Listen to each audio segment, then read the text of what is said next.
நம பார்வதி பதையே அரகர மகாதேவா. தென்னாடுடைய சிவனே போற்றி, எந்நாட்டவர்க்கும் இறைவா போற்றி. சிவா திருச்சிற்றம்பலம். சான்றோர்கள் மக்களே, பெரியோர்களே, தாய்மார்களே, பக்த கொடிகளே, இப்பொழுது நாம் காண்கிற பகுதி 29வது பதிகம் அருட்பத்து என்பதாகும். நம்மகிட்டலாம் பொருள் நிறைய இருக்குது, ஆனால் அருள் எவ்வளோ இருக்குன்னு யோசிக்கணும். பொருள் கணக்கு பண்ணலாம், அருள் கணக்கு பண்ண முடியாது. ரெண்டுக்கும் வித்தியாசம். அதை பொருளுக்கும் அருளுக்கும் என்னென்னா வித்தியாசம்னா, பொருள் அது ஒரு கணக்குக்கு உட்பட்டது, ஆனால் அருள் கணக்கு இல்லாதது. பொருளை ஒரு அளவுக்கு தான் நம்ம சேமிக்க முடியும், சேகரிக்க முடியும். அருள் என்பது அப்படி இல்லை, ஏராளமாக சேர்ந்து கொண்டே இருக்கும். இந்த அருள் காரியம்தான் இப்போ நம்ம திருவாசகம் படிக்கிறது, திருவாசகம் நடத்துறது, இந்த மாதிரி ராமாயணம் நடத்துறது, சாப்பாடு போடுறது, இதெல்லாம் அருள் சம்மந்தப்பட்டது. அருள் எங்கேருந்து வருது அப்படின்னா, பகவான்கிட்டேருந்து வருது, சிவருமான்கிட்டேருந்து வர்றது அருள். அவர் நமக்கு தர்றது அருள். நாம் அந்த அருளை பெற வேண்டுமானால் நம்ம பொருளை அவருக்கு கொடுக்கணும். நம்முடைய அறிவை அவருக்கு கொடுத்தா அவர் நமக்கு ஞானத்தை கொடுப்பார். நம்ம கொடுக்குறதும் இல்லை, வாங்குறதும் இல்லை. அவர் கொடுத்தா கொடுக்குறாரு, கொடுக்கா போட நம்ம வேலையை பார்த்துக்கிட்டு தர்றோம். இதுதான் மெட்டீரியல் வேர்ல்டுன்னு சொல்லுவேன். இந்த உலகத்தை மெட்டீரியல் வேர்ல்டுனா பொருள் சம்மந்தப்பட்டதாகவே எல்லாம் நடக்குதே ஒழிய அருளுக்கு முக்கியத்துவம் கொடுக்குற, அதெல்லாம் நீனே வச்சுக்கோங்கிறேன். அருள் கணக்குக்கு தெரியாது, கண்ணுக்கும் தெரியாது. அருளுக்கு என்ன இலக்கணம்னா, அது கணக்குக்கும் தெரியாது, கண்ணுக்கும் தெரியாது. பொருள் கண்ணுக்கும் தெரியும், கணக்குக்கும் தெரியும். இவ்வளோ ரூபா இருக்குது அப்படின்னு நம்ம சொல்லலாம். அதனால தான் இந்த பொருள் கண்ணுக்கு தெரிகிறதுனால அதுலேயே நம்ம கவனம் அதிகமாக போயிடுச்சு. அதுவும் இப்போ வர வர வர வர என்னென்னா, அருளே வேண்டான்ட்டேன், அருள் வேண்டாம் நீங்களே வச்சுங்க அப்படிங்கிறேன். அருளே வேண்டாம் அப்படிங்கிற கணக்கு வந்தாச்சு. பொருளையே நம்ம கவனித்து கொண்டிருக்கிறோம். அதனால தான் இப்போ இருக்கிற பிரச்சனைகள் பூரா, இப்போ நமக்கு விளைஞ்சிருக்கிற நிகழ்ச்சிகள், சிரமங்கள் எல்லாம். இந்த கொரோனான்னு ஒன்று வந்திருக்கு பாருங்கள், இன்னும் தீர மாட்டேங்குது. இன்னும் அடக்குமுறையில் உட்காந்துக்கிட்டு இருக்கோம். 8 மாதம் ஆச்சு அடங்கி வச்சுருக்கோம். இது ஒரு நோய் இப்படி நம்ம பார்த்தேன். எனக்கு 85 வயசாகுது, இப்படி ஒரு நோய் நான் பார்த்ததே கிடையாது. இப்படி சர்க்கார் இப்படி அடக்குமுறை பண்ணதே கிடையாது. ஆனால் அதெல்லாம் எப்படி வருது, ஏன் வருது, நம்ம கொஞ்சம் சிந்திக்கணும். அது பாட்டுக்கு ஏதோ இயற்கையாக வருதுனாலும் ஏன் இப்படி நடக்குது அப்படின்னு நம்ம சிந்திக்கணும். அதுதான் ஞானம். சிந்திச்சா ஞானம், சிந்திக்கலைன்னா அறிவு. நமக்கு போயிட்டு போகிறேன், இப்படி போகிறேன், அப்படி போனால் அறிவு. அதை சிந்திச்சா ஞானம். அந்த ஞானங்கிறது கடவுள்கிட்டே வர்றத, அது உள்ளேருந்து வர்றது. அறிவுங்கிறது கற்பித்து வருகிறது, பாடம் படிக்கிறது, சொல்லிக் கொடுக்கறது, பின்பற்றுறது, இதெல்லாம் அறிவு. ஞானங்கிறது அதுவாக வரும். இப்போ நான் பேசுகிறேன்னா இதெல்லாம் என்னுடைய படிப்புனாலேயோ அறிவுனாலேயோ இல்லை, இந்த ஞானத்தினால தான் நம்ம பேசுகிறோம். அதான் இன்ஸ்பிரேஷன் சொல்கிறது. இன்ஸ்பிரேஷன்னா ஞானம் தானே, அதான் ஞானோதயம்னு சொல்லுவார். அப்படி நமக்கு வரணும். அருள் இருந்தால் அது வரும். அருளுக்கு ஞானம் முக்கியம், ஞானத்துக்கு அருள் முக்கியம். இந்த ரெண்டும் ஒன்று பின்னி பிணைந்தது. அதனால தான் அந்த காலத்தில், பழைய காலத்தில் இருந்துச்சோன்னு குளிக்க சொல்லி, விபூதி பூச சொல்லி, கோயிலுக்கு போய் சொல்லி, பூ எடுக்க சொல்லி, சாமிக்கு போட சொல்லி, கோயிலை சுற்றி வர சொல்லி, பெரியவர்களுடைய பேச்சை கேட்க சொல்லி, சத்சங்கத்தில் ஈடுபட சொல்லி, இப்படியெல்லாம் நம்ம வெளிப்படுத்தினார். இப்போ அதுக்கெல்லாம் ஆள் கிடையாது. கோயிலே பூட்டி கிடக்கு. சர்க்காரே கோயிலை பூட்டிவிட்டேன், இன்னும் திறக்கலை. பாக்கியெல்லாம் திறந்துட்டேன், கோயிலை இன்னும் திறக்கலை. இப்போ நாங்கள்லாம் பாத யாத்திரை போகணும். தேவகோட்டையிலேருந்து திருச்செந்தூருக்கு 47வது வருஷம் போகணும். சித்திரை மாதம் போயிருக்க வேண்டியது, ஆனால் இன்னும் போக முடியல. அவன் ஆர்டர் போட்டது. இந்த ராமாயணமெல்லாம் நடத்தலாம், 100 பேரை வச்சு நடத்தலாம்னு ஆர்டர் போட்டதுனால நம்ம தொடங்கலாம். அதனால் கோயிலெல்லாம் பூட்டி வச்சுருக்கேன். கோயிலை திறந்த ஏற்பாடு தான் கொஞ்சம் கொரோனாவும் குறைஞ்சிருக்கு, அது சந்தேகம் கிடையாது. இந்த ராமாயணமெல்லாம் சொன்ன ஏற்பாடு ரொம்பவே குறைஞ்சிருக்கு. அதெல்லாம் நமக்கு பிரத்யட்சமாக தெரியுது. ஆனால் இதுக்கு கணக்கு கிடையாது. இதெல்லாம் அருள் சம்மந்தப்பட்டது. இப்போ அவன் ஒரு கருவி வச்சுருக்கேன், அந்த கருவி வச்சுக்கிட்டே நம்ம டெஸ்ட் பண்ணிட்டேன். இவ்வளோ பேருக்கு பாதிக்கப்பட்டிருக்கு, இவ்வளோ பேர் உள்ளே போயிருக்கேன், இவ்வளோ பேர் சேர்த்து போயிட்டேன் அப்படின்னு ஒரு கணக்கு வச்சிட்றேன். ஆனால் பெரும்பகுதி நம்ம திருவாசகத்தில் சொல்லியிருக்கிறபடி, யானையே போய், என் நெஞ்சும் போய், என் அன்பும் பொய்ன்னு பாடினார். பொய் தான். இந்த பொய்யை அந்த காலத்தில் 3 விதமாக சொன்னேன். பொய்னா சாதாரண பொய், அதெல்லாம் நம்ம சொல்கிறது. பெரிய பொய், ரொம்ப பெரிய அளவில் சொல்கிறது பெரிய பொய். 3வது புள்ளி வரம்னு சொன்னேன். இந்த புள்ளி வரமே ஒரு பொய்ன்னு அந்த காலத்தில் எழுதி வச்சுருக்கேன். புள்ளி வரம் ஒரு பொய். அவன் சொல்கிற புள்ளி வரங்கள் நீங்கள் கேட்டீங்கன்னா நமக்கே பிரமிப்பாக இருக்கும். அதெல்லாம் பொய். பெரும்போது அரசாங்கத்தில் சொல்கிற புள்ளி வரும், இராணுவத்தில் சொல்கிற புள்ளி வரும், வெளிநாட்டில் ஆக்கா சொல்கிற புள்ளி வரும். இதெல்லாம் புள்ளி வரத்தில் பொய் சொல்கிறதுக்குனே வச்சுருக்கேன். ஜெர்மனியில் ஒருத்தனை கோயபல்ஸ்னு ஒருத்தனை மந்திரியாக வச்சுருந்தேன். ஹிட்லர் யுத்த காலத்தில் கோயபல்ஸ்னு பேர். அவனுக்கு என்ன வேலை தெரியுமா? பொய்யே சொல்கிறது தான் அவனுக்கு வேலை. ரேடியோவில் பொய்யா சொல்லிக்கிட்டு இருப்பேன். சர்ச்சில் ஒரு நாள் அவனுடைய பிரதம தளபதியை கூப்பிட்டு, என்னப்பா அது இந்த இடத்துல நம்ம படம் தோற்று போச்சுன்னு அவன் சொல்லிக்கிட்டு இருக்கேன் அப்படின்னா, அதை கேட்காதீங்க, நீங்கள் கேட்டீங்கன்னா அப்போ நீங்களே மாறிடுவீங்க. அவன் பொய்யே தான் சொல்லுவேன், நம்ம அங்கே ஜெயிச்சுக்கிட்டு இருக்கோம், ஆனால் அவன் தோற்று போனதா சொல்லிக்கிட்டு இருக்கேன் அப்படின்னு சொன்னேன். புள்ளி விவரங்கள். அதனால் உலகமே பொய்மயமானது. இந்த பொய்மயமானதுக்கு பொருளாதாரம் கை கொடுக்கும், ஆனால் மெய்மயமானதுக்கு பொருள் கை கொடுக்காது, அருள் தான் கை கொடுக்கும். இதுதான் வித்தியாசம். நீங்கள் தெரிஞ்சுக்கணும், பொருளுக்கு அருளுக்கு என்ன வித்தியாசம். பாருங்க, அருட்பத்துனே பாடியிருக்காரு. இவ்வளவு பாட்டுமே அருள் தான். திருவாசகத்தில் 51 பதிகமும் 658 பாட்டும் அருளை பற்றியதான். ஆனாலும் இதுக்கு ஒரு ஸ்பெசிஃபிக்காக ஒரு 10 பாட்டு பாடியிருக்கிறாரு, அருள் 10. எதுவும் திருப்பெருந்தூர்லாம் சொல்லியிருக்கிறாரு. இந்த பதிகம் பூரா, இந்த திருவாசகம் பூரா நீங்கள் பார்த்தீங்கன்னா சிவபெருமானுடைய பெருமையை சொல்லியிருக்கோம். சிவபெருமானை போற்றியே பாடியிருப்பார். முதல்ல சிவபெருமானை போற்றணும். புகழ்மின், தொழுமின், பூப்புனைமின்னு சொன்னார்னு சொன்னல, மூணு சொல்லியிருக்கார் நமக்கு இலக்கணம். புகழ்மின், முதல்ல அவரை புகழணும், அதை பாட்டு பூரா புகழ்கிறதேன். தொழுமின், அப்புறம் அவரை வணங்குறது. புகழ்மின், தொழுமின், அப்புறம் பூப்புனைமின். பூ, இந்த கனாமலாச்சி எங்கள் வீட்டுக்கு வரதெல்லாம் இப்போ பெட்டி நிறைய பூ கொண்டு வந்துடுறா. அவங்க வீட்டில் பூக்குது பாரிஜாத பூ. இங்கே வந்தாலும் பாரிஜாத பூ தான். நம்ம சாமிக்கு அள்ளி அப்படி 2 கைனாலே அள்ளி நான் சாமிக்கு போடுவேன். எனக்கு ரொம்ப சந்தோஷமாக இருக்கும். 2 கைனே அள்ளி பூ போடணுங்க. எங்கே ஒத்தையாக போடுறோம் நம்ம. என்ன காரணம் என்ன, அவ்வளோ பூ அள்ள முடியலை. ஒரு பூவாக நம்ம போடுறோம். இங்கே வெங்கடாஜலபதி கோயிலில் போய் பாருங்கள், மாலை கட்டியிருப்பேன், இத்தனை பெரிய மாலை கட்டியிருப்பேன். அப்போ எத்தனை வடம் கட்டியிருப்பேன். நம்ம ஒரு வடம், ஒரு சரம் கட்டுறதுக்கே நமக்கு பூ இல்லை. அவன் அவ்வளோ பெரிய பூ. ஏன்னா அந்த பூவெல்லாம் நந்தவனத்தெல்லாம் அந்த காலத்தில் வச்சு பாதுகாத்தார்கள். அவ்வளோ பூ பூத்துச்சு, அது சாமிக்கு போட்டார். அதனால் புனை மின்ன பூவை நல்லா தொடுத்து அழகாக பண்ணி அது சாமிக்கு போடுங்க, போட்டு அந்த அழகு பாருங்கள் அப்படின்னு சொன்னார். அதை நாம் இங்கே செய்கிறோம். இங்கே நம்ம சிதம்பரம் லட்சுமி தம்பதிகள், நம்ம வள்ளல் வள்ளியப்பன், அவருடைய ஜெயா தம்பதிகள், அந்த குடும்பத்தினர்கள் இது ரொம்ப ஈடுபாட்டோடு செய்கிறா. நீங்கள் மேலே கொரட்டியா வீட்டில் ராமாயணம் 70 வருஷமாக சொல்கிறிய, அவங்க 2வது வருஷமாக சொல்கிறா. போன வருஷம் இங்கே சொன்னோம், இந்த வருஷத்துக்குள்ளே வீடெல்லாம் இந்த பாருங்கள் திருப்பணி பண்ணிட்டா. அவங்களுக்கு பேரன் பிறக்கும்னு சொன்னாங்க. வள்ளியப்பனுக்கு பேரன் பிறந்துட்டேன்.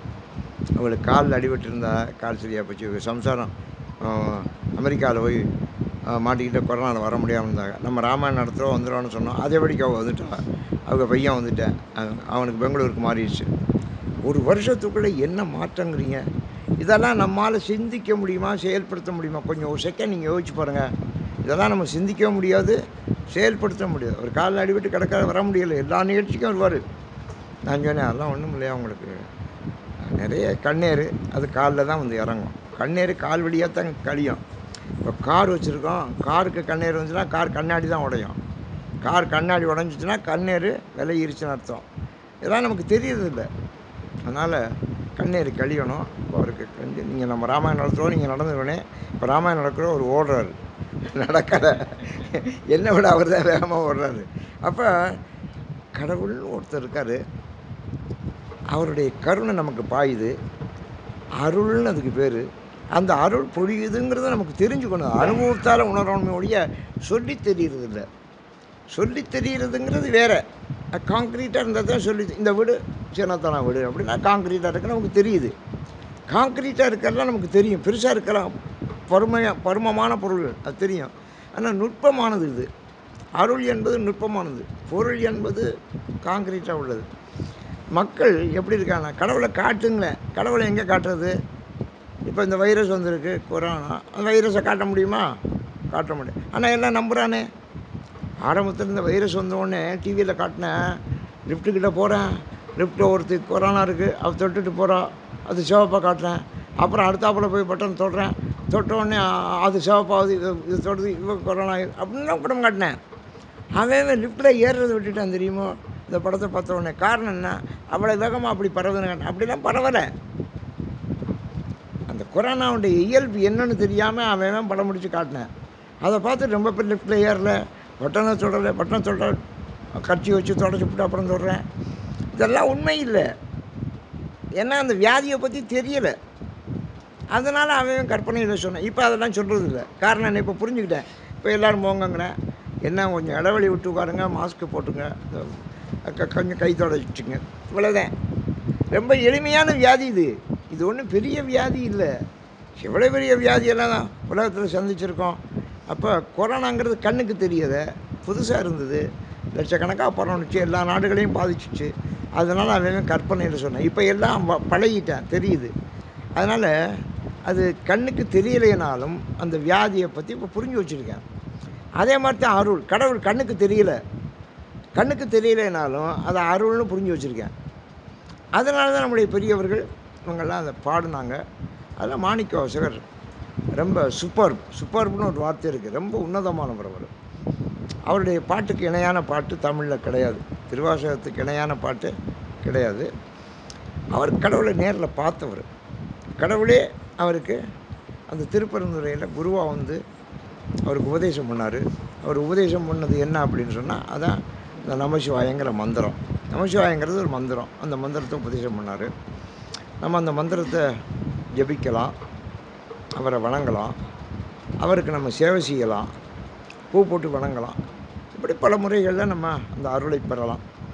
அருளை பெறுகிற போது முதல்ல அவருடைய பெருமையை சொல்கிறார். முதல்ல நீங்கள் எங்கே போனாலும் ஒருத்தரை பற்றி அறிமுகப்படுத்துகிறவர் அவருடைய பெருமைகளை சொல்லணும். அதான் நம்ம புகழ்மென். ரொம்ப பேர் பெருமைகளை சொல்கிறேன் இல்லை, புகழை சொல்கிறேன் இல்லை, பொறாமப்படுறேன். ஒருத்தர் புகழ் வந்தால் அடுத்தவன் பொறாமப்படுறேன். இந்த பொறாமைங்கிற குணம் இருக்குது பாருங்கள், அது முதல்ல தீரணும், அது நீங்கணும். அதுக்கு பகவானுடைய அருள் ரொம்ப முக்கியம். இதுதான் நமக்கு மாணிக்கவாசகர் சொல்கிற பாடம். அவரை எப்படியெல்லாம் புகழ்கிறார் பாருங்கள். ஜோதியே சுடரே சூழொடி விளக்கே சொரிகுழற் பனைமுறை மடந்தை பாதியே பரனே பால்கொள் வெண்ணீற்றாய் பங்கயத்தயனு மாலறியா நீதியே செல்வத் திருப்பெருந்துறையில் நிறைமலர் பொருந்தம் மேவிய சீர் ஆதியே அடியேன் ஆதரித்தழைத்தால் அதந்துவே என்றருளாயே. ரொம்ப தாவந்திரியமாக பாடுறார். ரொம்ப எங்கள் தாயார் சொல்லுவார், தாவந்திரியமானு சொல்லுவார். தாவந்திரியமாக பாடணும். அப்படி நீங்கள் சில பேர் வந்து கேட்குறாரு, சார் எங்களையெல்லாம் நீங்கள் ஆதரிக்க மாட்டீங்களா, எங்களையெல்லாம் கூப்பிட்டு மீட்டிங் பேச வைக்க மாட்டீங்களா, எங்களுக்கெல்லாம் ஒரு பொன்னாடை பொருத்த மாட்டீங்களா, எங்களுக்கெல்லாம் ஒரு மாலை சுட்ட மாட்டீங்களா, எங்களுக்கு ஒரு வேறு சாப்பாடு போட மாட்டோம் அப்படின்னு கேட்டால் அதான் ரொம்ப தாவந்திரியமாக கேட்குறேன். அப்படி பாடுறாரு. அப்படி எவனும் கேட்க மாட்டேன். ஒரு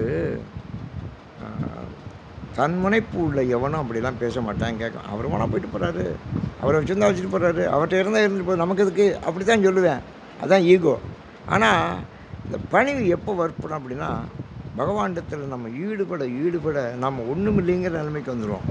அவன் தான் எல்லாம், அவன் தான் ஹீரோ, நாம் ஜீரோ அப்படிங்கிற மனநிலைக்கு வரணும். அப்போ அந்த அருள் என்ன செய்யும்னா கடலாக பாயும், அருவியாக பாயும், அருள் பாயும். ஜோதியே சுடரே, ஜோதியை தானே தோணினார். உங்கள் திருவண்ணாமலை தானே, திருவண்ணாமலை தானே உங்கள் தர்மம். எப்படி தர்மம் பண்ணியிருக்கேன், மேலே கொரட்டியார் விட்டுக்காரன். அருமையான சத்திரம். இன்றைக்கி அங்கே சாப்பாடு போட்டுக்கல, அங்கே ஜோதி, அங்கே அருள் எப்படி பாய்ஞ்சுது அப்படின்னா, நீங்கள் சத்திரம் ஓட்டிய சேஷாத்திரி சாமிகள் அங்கே வந்து சாப்பிட்டாரு, ரமண ரிஷி வந்து அங்கே சாப்பிட்டாரு, விசிறி சாமிகள் வந்து சாப்பிட்டாரு. ஒரு ஆள் சாப்பிட்டா பத்தாதா? நீங்கள் சாப்பிட்ட, இப்போ நீங்கள் இங்கே 40 பேர் 30 பேர் சாப்பாடு போடிய, ஒரு ஆள் மகான் சாப்பிட்டா பத்தாதா? அவன் பாரத போரில் யாகம் பண்ண தர்மன். அப்போ ஒரு மணி கட்டி வச்சேன். அந்த மணி எது கட்டி வச்சேன்னா, ஆயிரக்கணக்கான பேர் சாப்பிட்றா, 1000 பேர் சாப்பிட்டா ஒரு தடவை அந்த மணி அடிக்கும், 1000 பேர் சாப்பிட்டா ஒரு தடவை மணி அடிக்கும். 1000 பேர் சாப்பிட்றதுக்கு 1 மணி நேரம் 2 மணி நேரம் ஆகும். அப்போ 1 மணி நேரத்துக்கு ஒருக்கா 2 மணி நேரத்துக்கு ஒருக்கா ஒரு தடவை மணி அடிக்கும். தர்மன் எல்லோரும் உட்காந்துக்கிட்டு இருக்கா. அப்போ அந்த மணி கிணிங்கிணிங்கிணிங்கிணிங்கிணிங்கிணிங்கிணிங்கிணிங்கிணின்னு அடிக்குது தொடர்ந்து 2 நாளைக்கு அடிக்குது. கிணிங்கிணிங்கிணிங்கிணிங்க. இவங்க எல்லாம் அரசை விட்டு ஓடுறேன். யாரா அது, இவ்வளோ பேர் எங்கடா சாப்பிட்டேன், எவ்வளோ லட்சக்கணக்கான பேர் சாப்பிட்டா தானே இப்படி அடிக்கும். அப்போ எவ்வளோ லட்சக்கணக்கான கோடிக்கணக்கான பேர் அங்கே சாப்பிட்ருக்கேன் அப்படின்னு வந்து பார்த்தா, அங்கே ஒருத்தர் தான் உட்காந்து சாப்பிட்டுக்கிட்டு இருக்கிறாரு. சுகப்பிரமம், வியாசருடைய மகன் சுகப்பிரமம் உட்காந்து சாப்பிட்டுருக்காரு. மணி கிளிங்கிளிங்க, அவன் சாப்பிட்ற வரைக்கும் அடிச்சுக்கிட்டு இருக்கு. கிருஷ்ணபரமாத்மா வந்து கேட்டேன், என்னையா அது, சுகப்பிரமம் உட்காந்து சாப்பிட்டுக்கிட்டு இருக்காரு, மணி இப்படி தொடர்ந்து இவ்வளோ நேரம் அடிக்க, சாப்பிட்ற வரைக்கும் அடிக்குது. உனக்கு சுகப்பிரமத்தை பற்றி தெரியாதுடா, வியாசருடைய பிள்ளைடா, பெரிய பிரம்மாடாவே, இதுதான் ஆதி பிரம்மடாவே, அதான்டா அவன் ஒரு ஆள் சாப்பிட்டது இத்தனை லட்சம் கோடிக்கணக்கான பேர் சாப்பிட்டதுக்கு சமம்டா அப்படின்னு அவர் சொன்னார்கள்னு நம்ம சரித்திரத்தில் மகாபாரதத்தில் படிக்கிறோம். அதான் அருள். அந்த அருள்லாம் தான் அவர்களை காப்பாற்றியது. பொருள் துரியோதனன்ட்ட இல்லாத பொருளா? அவன் ஏன் தோற்று போனேன்? இவங்ககிட்ட அருள் இருந்துச்சு, அவங்ககிட்ட பொருள் இருந்துச்சு. பொருள் என்பது கண்ணுக்கு முன்னால் ஜெயிக்கிற மாதிரி இருக்கும், ஆனால் கண்ணுக்கு முன்னாலேயே தோற்று போயிடும்.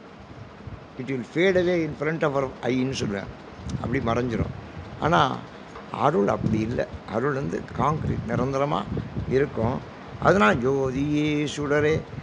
எப்போ ஏற்பட்ட ஜோதி அது? திருவண்ணாமலையில் சிவபெருமான் ஜோதி பழந்தான் எழுந்து நின்றேன். கீழே அடியை பார்க்க போனேன். திருமால் பன்றியாக தோண்டிக்கிட்டே போகிறேன். மேலே போகிற பிரம்மா, அவர் அன்னமாக போகிறாரு. அவன் முடியையும் பார்க்க முடியலை, இவன் அடியை பார்க்கல. எங்கே பார்த்தாலும் ஜோதியாக இருக்குது. அதனால தான் ஜோதியனார். ஜோதினா வெளிச்சம்னு அர்த்தம். சுடர்னா அந்த விளக்கில் இருக்கு பாருங்க, சுடர், அதான் சுடர். சுடருக்கும் ஜோதிக்கு என்ன வித்தியாசம்னா, ஜோதி நிறைஞ்சிருக்கும், சுடர் ஒரு இடத்துல இருக்கும். அந்த ஜோதியை நம்ம பார்க்கலாம், தொடலாம், ஒன்றும் பண்ணாது. ஆனால் சுடரை தொட முடியாது. தொட்டால் சுட்டுப்படும் சுடர். அந்த சுடர் தான் ஜோதியை தர்றது. சுடர் இல்லாமல் ஜோதி இல்லை. சுடர் தான் ஆரம்பம். அதனால் ஜோதியே அப்படின்னாரு, அது விரிவை காட்டுது. சுடரேனாரு நுட்பத்தை காட்டுது. சிவபெருமான் பரந்த ஜோதியாகவும் இருக்கார், சிறிய சுடராகவும் நுட்பமாகவும் இருக்கிறார். ஜோதியே சுடரே சூழொளி விளக்கே. ஒளியை பரப்புகிற விளக்குங்க இருங்க, திருவிளக்கு. நம்ம முதல்ல விளக்கு தானே ஏற்றுறோம், திருவிளக்கு. ஏன் விளக்குன்னு சொன்னான்னா, தினம் விளக்கணுங்கிறக்கு தான். நம்ம வீட்டில் இருக்க விளக்கெல்லாம் விளக்காமே இருக்கும், ரொம்ப காலமாக இருக்கும். நம்ம அதைத்தான் விளக்குன்னு சொல்லுவோம். விளக்குனா தினம் விளக்கணும். அதுக்கெல்லாம் ஆள் கிடையாது இப்போ, சரிதா? அதனால் நான் என்ன செய்கிறது தெரியுமா? எங்கள் வீட்டில் இருக்க விளக்க, அதுக்கு ஒரு துணி வச்சுருக்கேன், அதை தொடச்சி போட்டு ஒரு தண்ணி ஊற்றி எண்ணெயை ஊற்றிடுவேன். அது விளக்க சொன்னால் யாரை விளக்க சொல்கிறது? உங்களுக்கு வேறு வேலை இல்லைம்பா. அவங்க 1000 வேலை வச்சுக்கிட்டு இருக்கா. விளக்குறதுக்கு என்னால் விளக்க முடியாது. அதனால் என்ன செய்வேன், அதை துணி வச்சு நல்லா தொடச்சி விட்டு அதுக்கப்புறம் எண்ணெயை ஊற்றி விளக்கு. இது விளக்குறதுக்கு நான் கண்டுபிடிச்ச மெத்தடு இது. இப்படி ஒவ்வொன்றை கண்டுபிடிச்சிக்கணும். அது விளக்கு சுத்தமாக இருக்கணும். அதுக்கு தான் சூழொளி விளக்கே. விளக்கு ஏற்றியாச்சுன்னா அது சுற்றி ஒளி இருக்கும். விளக்குக்கு என்ன வித்தியாசம்னா, இப்போ நம்ம ஒரு பால் அங்கே வைக்கிறோம், ஒரு இனிப்பை வைக்கிறோம், அது சுற்றி எறும்பு இருக்கும், பார்த்துருக்கீங்களா? சுற்றி எறும்பு இருக்கும், ஒன்று சுற்றி ஒன்று இருக்கும். அதே மாதிரி விளக்கை வச்சாச்சுன்னா சுற்றி ஒளி இருக்கும். சூழொளி விளக்கே. எல்லாம் சிவபெருமானுக்கு சொல்கிற அடைமொழிகள், இதெல்லாம் உவமைகள். இன்னும் சொல்லப்போனால் உருவகமாகவே சொல்கிறார். ஜோதியே சுடரே சூழொளி விளக்கே சுரிகுலற் பனைமலை மடந்தை பாதியே. பார்வதியினுடைய பாதியை கொடுத்துட்டார்ல. அதனால் என்ன கருத்துனா, எல்லாத்தையும் திருப்பி சொல்லுவார். பகவான் சிவபெருமான் தன் மனைவிக்கு பாதியை கொடுத்தார், உடம்புல பாதியை கொடுத்தார். உடம்புல பாதியை கொடுத்தவர் அவர் தான், தெரியுதா? இப்போ சர்க்கார் சொல்லிட்டேன், பொம்பளைகளுக்கெல்லாம் சொத்துரிமை உண்டு அப்படின்னு திரும்பியும் சொல்லியிருக்கேன். ஏற்கனவே சொன்னால் எப்போவும் சொல்லியிருக்கேன். அதனால் பாதியே, நீ பாதியப்பா, உன் மனைவி உனக்கு பாதி, அவளுக்கு நீ பாதி. பாதியே பரனே தான் பரம்பொருள். பால்கொள் நீற்றாய். அப்படி விபூதி வச்சு அணிஞ்சிருக்கிறாராம். அந்த விபூதி எப்படி இருக்கான்? பால் நிறத்தில் இருக்கான். பால் தான் வெள்ளைக்கு அடையாளம். பால் தான் வெள்ளைக்கு, நல்ல வெள்ளையாக இருந்தால் பால்னு சொல்லுவார். அப்படி நல்ல வெண்மையான திருநீற்றை அணிந்தவனே. இப்போ சில திருநீர்லாம் வருது, அது மங்கலாக இருக்குது. சில திருநீர் மங்கலாக இருக்குது. ஆனால் எப்படி இருக்கணும்? பால்கொள் வெந்நீட்டாய்ங்கிறார். பால் நிறத்தில் இருக்கணுங்கிறாரு. இந்த வெந்நீர் எதில் செய்கிறாங்க அப்படின்னா, இந்த கன்றுக்குட்டியினுடைய சாணத்தினுடைய அதான் முட்டையாக இருக்கும், அதை எடுத்து அதை ஏற்றி அதை புகை போட்டு அதை எடுத்தால் ஆரம்பத்தில் பார்த்தா அது மங்கலாக இருக்கும். அதை பிரித்து பார்த்தா உள்ள வந்து ரொம்ப வெள்ளையாக இருக்கும். அதுதான் அந்த காலத்தில் வெந்நீர் செய்த முறை. பால்கொள் வெந்நீட்டா இப்படி உடம்பு பூரா அணிஞ்சிருக்கிறாரு. பங்கையத்து அயனும் மால் அறியா நீதியே. இந்த கருத்தை திருப்பி வந்துக்கிட்டு இருக்கோம். அவர் ஒளிப்பழம் இருந்தது திருவண்ணாமலையில். அந்த திருவண்ணாமலை தான் முதல் நிகழ்ச்சி. அந்த முதல் நிகழ்ச்சியை விடாமல் இப்போ நம்ம இந்த வீட்டுக்கு யாரா ஆதி புருஷர்னா, அந்த ஆதி புருஷரை விடாமல் சொல்லுவோம். அதே மாதிரி ஆதி நிகழ்ச்சி எது அப்படின்னா, பிரபஞ்சம் தோன்றியோன்னு ஏற்பட்ட நிகழ்ச்சி தான் ஒரு திருவண்ணாமலையில் அப்படி ஜோதியாக எழுந்திருந்தது. அது எல்லா பாட்டுலேயும் வரும், எல்லா பதிகத்துலேயும் வரும். அதே மாதிரி ரெண்டையும் பார்க்க போனால், அடிய முடியும் பார்க்க போனார்கள், தோற்று போனார்கள் அல்லவா, இந்த திருமாலும் பிரம்மாவும். அந்த நிகழ்ச்சியும் எல்லாத்துலேயும் வரும். இதை பாரு திரும்பின்னு சொல்கிறேன். பங்கயத்து அயனும், பங்கயம்னா தாமரை, தாமரையில் விற்றிருக்க அயன் பிரம்மாவும், மாலும் திருமால், அரியா நீதியே, அவங்களால கண்டுபிடிக்க முடியல. அப்படிப்பட்ட நீதியை உடையவன் நீ. நீதினா தன்மம், உண்மைன்னு அர்த்தம், சத்தியம்னு அர்த்தம், தன்மைன்னு அர்த்தம். நீதியே செல்வ திருப்பெருந்துறையில் நிறைமலர் குருந்தம் மேவிய சீர் ஆதியே. திருப்பெருந்துறையில் தான் அவருக்கு உபதேசம் கிடச்சிது. அதனால் அவர் திருப்பெருந்துறையை சொல்லிக்கிட்டே இருப்பார்.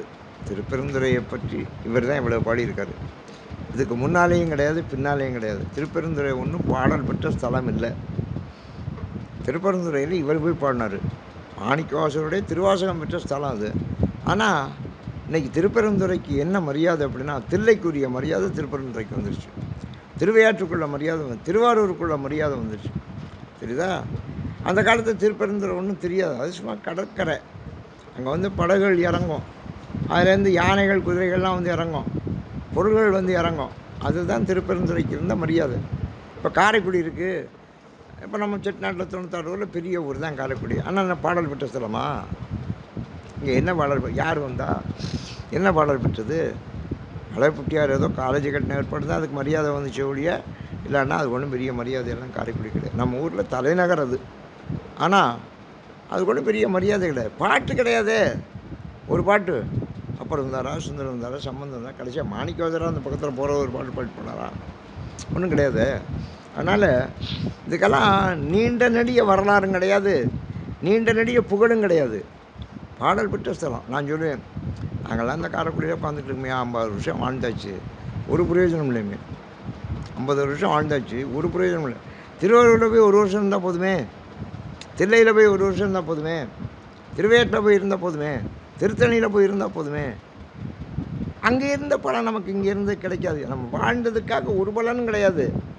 நாம் ஏதாவது சீதாத்தேன், கோயிலுக்கு போகணும், கோயில் கட்டணும், குளத்துக்கு போகணும், சாமி சமணணும், 10 பேருக்கு பாடம் சொல்லி கொடுக்கணும், இதெல்லாம் செஞ்சாத்தேன். இல்லைன்னா இங்கே இருக்கல ஒரு பலனும் புண்ணியம் கிடையாது. தெரிஞ்சுங்க, இருந்ததுனால புண்ணியம் கிடையாது. ஆனால் திருவாரூரில் இருந்தாலே புண்ணியம். திருவாரூரில் எங்களுக்கு கல்யாணமாகி 6 வருஷம் ஆச்சு. நான் திருவாரூரில் வேலைக்கு போனேன். 6 வருஷமாக எங்களுக்கு குழந்தை இல்லை. எங்கள் ஆத்தா தினம் என்னடா அது புள்ள வரக்க மாட்டேங்குது, புள்ள வரக்க ஒன்றும் புள்ள விட்டுனது அதுக்கு தானடா எங்கிட்ட சொல்லுவா, உன்னை புள்ள விட்டுனது அதுக்கு தானடா, ஏடா என்ன புள்ள வரக்கல, அது சும்மா இருத்தப்பா பிறக்க அப்படி. நாங்கள் திருவாரூருக்கு வேலைக்கு 1 வருஷத்துக்கு தான் போனேன், மறு வருஷம் வந்துட்டேன். ஆனால் அங்கே இருக்கோ தான் என் கர்ப்பமாகறா. அப்புறம் இங்கே வந்து குழந்தை அது அவளுக்கு நாங்கள் பொன்முடின்னு இலக்கிய பேர் வச்சேன்.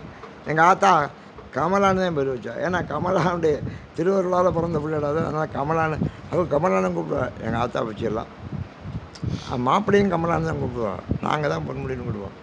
அப்போ அந்த ஊரில் போய் நம்ம 1 வருஷம் இருந்தோம்ல, அதுக்கு ஒரு பெரிய பலன் கிடச்சி வச்சுங்களா. அதான் புண்ணியம், அதான் அருள். ஆனால் நம்ம ஊரில் நம்ம எவ்வளவு தான் இருந்தாலும் இருந்ததுக்காக ஒரு புண்ணியம் கிடையாதுங்க. இப்போ நீங்கள்லாம் ராமாயணம் நடத்துறீங்க, புண்ணியத்தை நீங்கள் சம்பாதிக்கிறீங்க. புண்ணியம் வந்து உங்களுக்கு அது இயற்கையாக வரல, அது தெரிஞ்சுக்கொண்டீங்க. புண்ணியங்கிறது இயற்கையாக வரணும், இருந்தாலே வரும். நீங்கள் ஒன்றும் செய்யணும், சும்மா இருந்தாலே வரும். பாவம் பண்ணாமல் இருந்தால் போதும். அதான் புண்ணியங்கிறது. புண்ணியத்துக்கு அவ்வளோ மரியாதை உண்டு, தெரியுதா? நான் சொல்லேன், புருஷார்த்தமும் இல்லை புண்ணியமும் இல்லைடா. நீ செய்கிற காரியம் ஒன்றும் புருஷார்த்தமும் இல்லை புண்ணியமும் இல்லைம்மா வாழ்க்கையில். புருஷார்த்தம்னா பணம். நீ பண்ணுறதுனால ஏதாவது பணம் வருதா? பணம் வரல. சரி, புண்ணியமாவது வருதா? புண்ணியமும் இல்லை. ஏதாவது ஒன்று பொருள் வரணும், இல்லைன்னா புண்ணியம் வரணும். பொருளும் அருளும் அதை. அதனால் நம்ம எந்த காரியம் செஞ்சாலும் ஒன்று புண்ணியம் வரணும், இல்லைன்னா பொருள் வரணும். நம்ம மக்கள் புண்ணியத்தோட பொருளுக்கு தான் முக்கியத்துவம் கொடுத்து பொருளை சேர்த்தாரு. பொருளை சேர்த்தது ஒரு நாள் புத்தி வந்துச்சு, ஆகா இந்த பொருள்னால நமக்கு என்ன பிரயோஜனம்? அருளை சேர்க்கணும்னா கோயிலை கட்டினா, மடம், கோயில், நந்தவனம், பசுமடம், பாடசாலை எல்லாம் எதுக்காக கட்டினாரு? புண்ணியம் வர்றதுக்காக. அதெல்லாம் தான் நமக்கு அருளை தந்தது. அந்த அருளை தந்ததுனால தான் நமக்கு பிற்கால சந்ததிகள் நல்லா வளர்ந்தது. அப்படிங்கெல்லாம் நீங்கள் தெரிஞ்சுக்கணும். அதனால தான் செல்வ திருப்பெருந்துறைங்கிறாரு. அங்கே ஒன்றும் பெரிய செல்வமெல்லாம் கிடையாது. நான் திருப்பெருந்துறைக்கு எத்தனை முறை போயிருக்கேன், அங்கே போய் எத்தனை முறை பாடியிருக்கேன். அங்கே ஒன்றும் பெரிய செல்வமெல்லாம் கிடையாது. ஆனால் என்ன செல்வம்? அருட்செல்வம். பொருட்செல்வம் மாதிரி அருட்செல்வம். செல்வ திருப்பெருந்துறையில் நிறைமலர் குருந்தம் மேவிய சீர் ஆதியே. அங்கே ஒரு குருந்த மரம். அந்த குருந்த மரம்னா என்னென்னா, குரு இருந்த மரம். அங்கே தான் குரு வந்து இருந்தார். குரு இருந்ததுனால தான் அந்த மரத்துக்கு குரு இருந்த மரம்னு பேர். அது குருந்த மரம்னு வந்துருச்சு. அந்த குருந்த மரம் அது அது அது அந்த மரம் இன்றைக்கி கிடையாது அங்கே. ஆனால் அவருடைய கல் சிற்பம் வச்சுருக்காங்க. அதுக்கு தான் அவர் உட்கார்ந்தார். இருந்து உபதேசம் பண்ணார். சிவபெருமான் இங்கே வந்து குருவாக வந்து உபதேசம் பண்ணார். இதெல்லாம் நடந்தது. அதுக்கு சாட்சி தான் அந்த இடம். போய் பார்த்தா தெரியும். குரு இருந்த அந்த மரம். நிறை மலர் குருந்தம் வீசி, எங்கே பார்த்தாலும் பூவாக இருக்குமா குருந்த மரத்தில். நிறை மலருங்கிறேன். நிறை மலர்னா என்ன? எங்கே பார்த்தாலும் பூவாக இருக்கும். இந்த கொன்றை மலர் அப்படித்தான் எனக்கு சிவபெருமானுக்கு அப்படி கொன்று தொங்கும். அப்படியே பூ மாலையை தொகுத்து போட்ட மாதிரி தொங்கும். அப்படி பூ இருக்கணும். ஒரு மரம்னு சொன்னால் பூ இருக்கணும். அது தெரிஞ்சுங்க. மரம்னு சொன்னால் பூ இருக்கணும். பூ இல்லைன்னா அது மரமே கிடையாது. ஒரு பிரயோஜனம் கிடையாது. அதே மாதிரி பெரியவர்கள்ட்ட இருந்தால் ஞானம் இருக்கணும். அவர்கள் நமக்கு ஞானத்தை கொடுத்து கொண்டே இருக்கணும். நிறை மலர் குருந்தம் மேவிய சீர் ஆதியே, நீ தானேப்பா முதல்ல அங்கே வந்து உட்காந்த. அதுக்கப்புறம் தானே அந்த ஊருக்கு, அந்த குருந்த மலருக்கு, அந்த குருந்த மரத்துக்கெல்லாம் பெருமை வந்துச்சு. அதான் ஆதி. இந்த கட்டடம் கட்டியிருக்காங்கன்னா இதுக்கு ஒரு ஆதி புருஷர் இருந்தார்ல, அவர் தானே எங்கேயோ சம்பாதிச்சு சாமான் எடுத்து கொண்டாந்து தேக்கு மரமாக வச்சு இங்கே பாருங்க எந்த அழகாக கட்டியிருக்காரு. இதில் இவ்வளோ கை போட்டுக்காரு பாருங்கள். இந்த பக்கம் இவ்வளோ கை, அந்த பக்கம் அவ்வளோ கை. இந்த பத்தியில் 4 பக்கம் கை போட்டுக்காங்கல்ல. இந்த கையெல்லாம் விட சிறப்பான கை எது தெரியுமா? இந்த மூளைக்கை தான். இந்த மூளைக்கை இருக்கு பாருங்கள், மூளைக்கை. இந்த மூளைக்கைக்கு தான் மரியாதை அதிகம், தெரியுதா? இதை மட்டும் தேர்ந்தெடுப்பார். அது கை மொத்தத்தில் வாங்கிடுவாங்க, அடிச்சிடுவேன். ஆனால் அந்த மூளைக்கை அப்படி அடிக்க முடியாது. இந்த மூளைக்கை மட்டும் தேர்ந்தெடுக்கணும். கோயிலில் கொடிமரத்துக்கு மரம் தேர்ந்தெடுக்கலாம் பாருங்கள். ஒரு கோயிலில் மரம் தேர்ந்தெடுக்கிறது கொடிமரத்துக்கு தான். 40 அடி நீளம், வெடி விற்கப்படாது. அதை கொண்டாந்து வச்சு அதை சுற்றி தங்கத்தினாலே தகடு போட்டுருவேன். அந்த கொடிமரத்துக்கு அவ்வளோ மரியாதை. அந்த கொடிமரத்தில் நான் கொடி ஏற்றுவேன். எத்தனை வருஷத்துக்கு கொடிமரம் பாதுகாப்பாக இருக்குது. கொடிமரம் தேர்ந்தெடுப்பார். அது மாதிரி இந்த மூளைக்கை இருக்குவார். இங்கே பேர் மூளைக்கைன்னு பேர். இந்த மூளைக்கை அப்படி வாங்கும். இப்படி இருக்கும் அந்த மூளைக்கை. இந்த கையெல்லாம் அதில் வந்து சேரும், அந்த கையெல்லாம் சேரும். அது தாங்கணும், அவ்வளோ வெயிட்டையும் தாங்கணும்.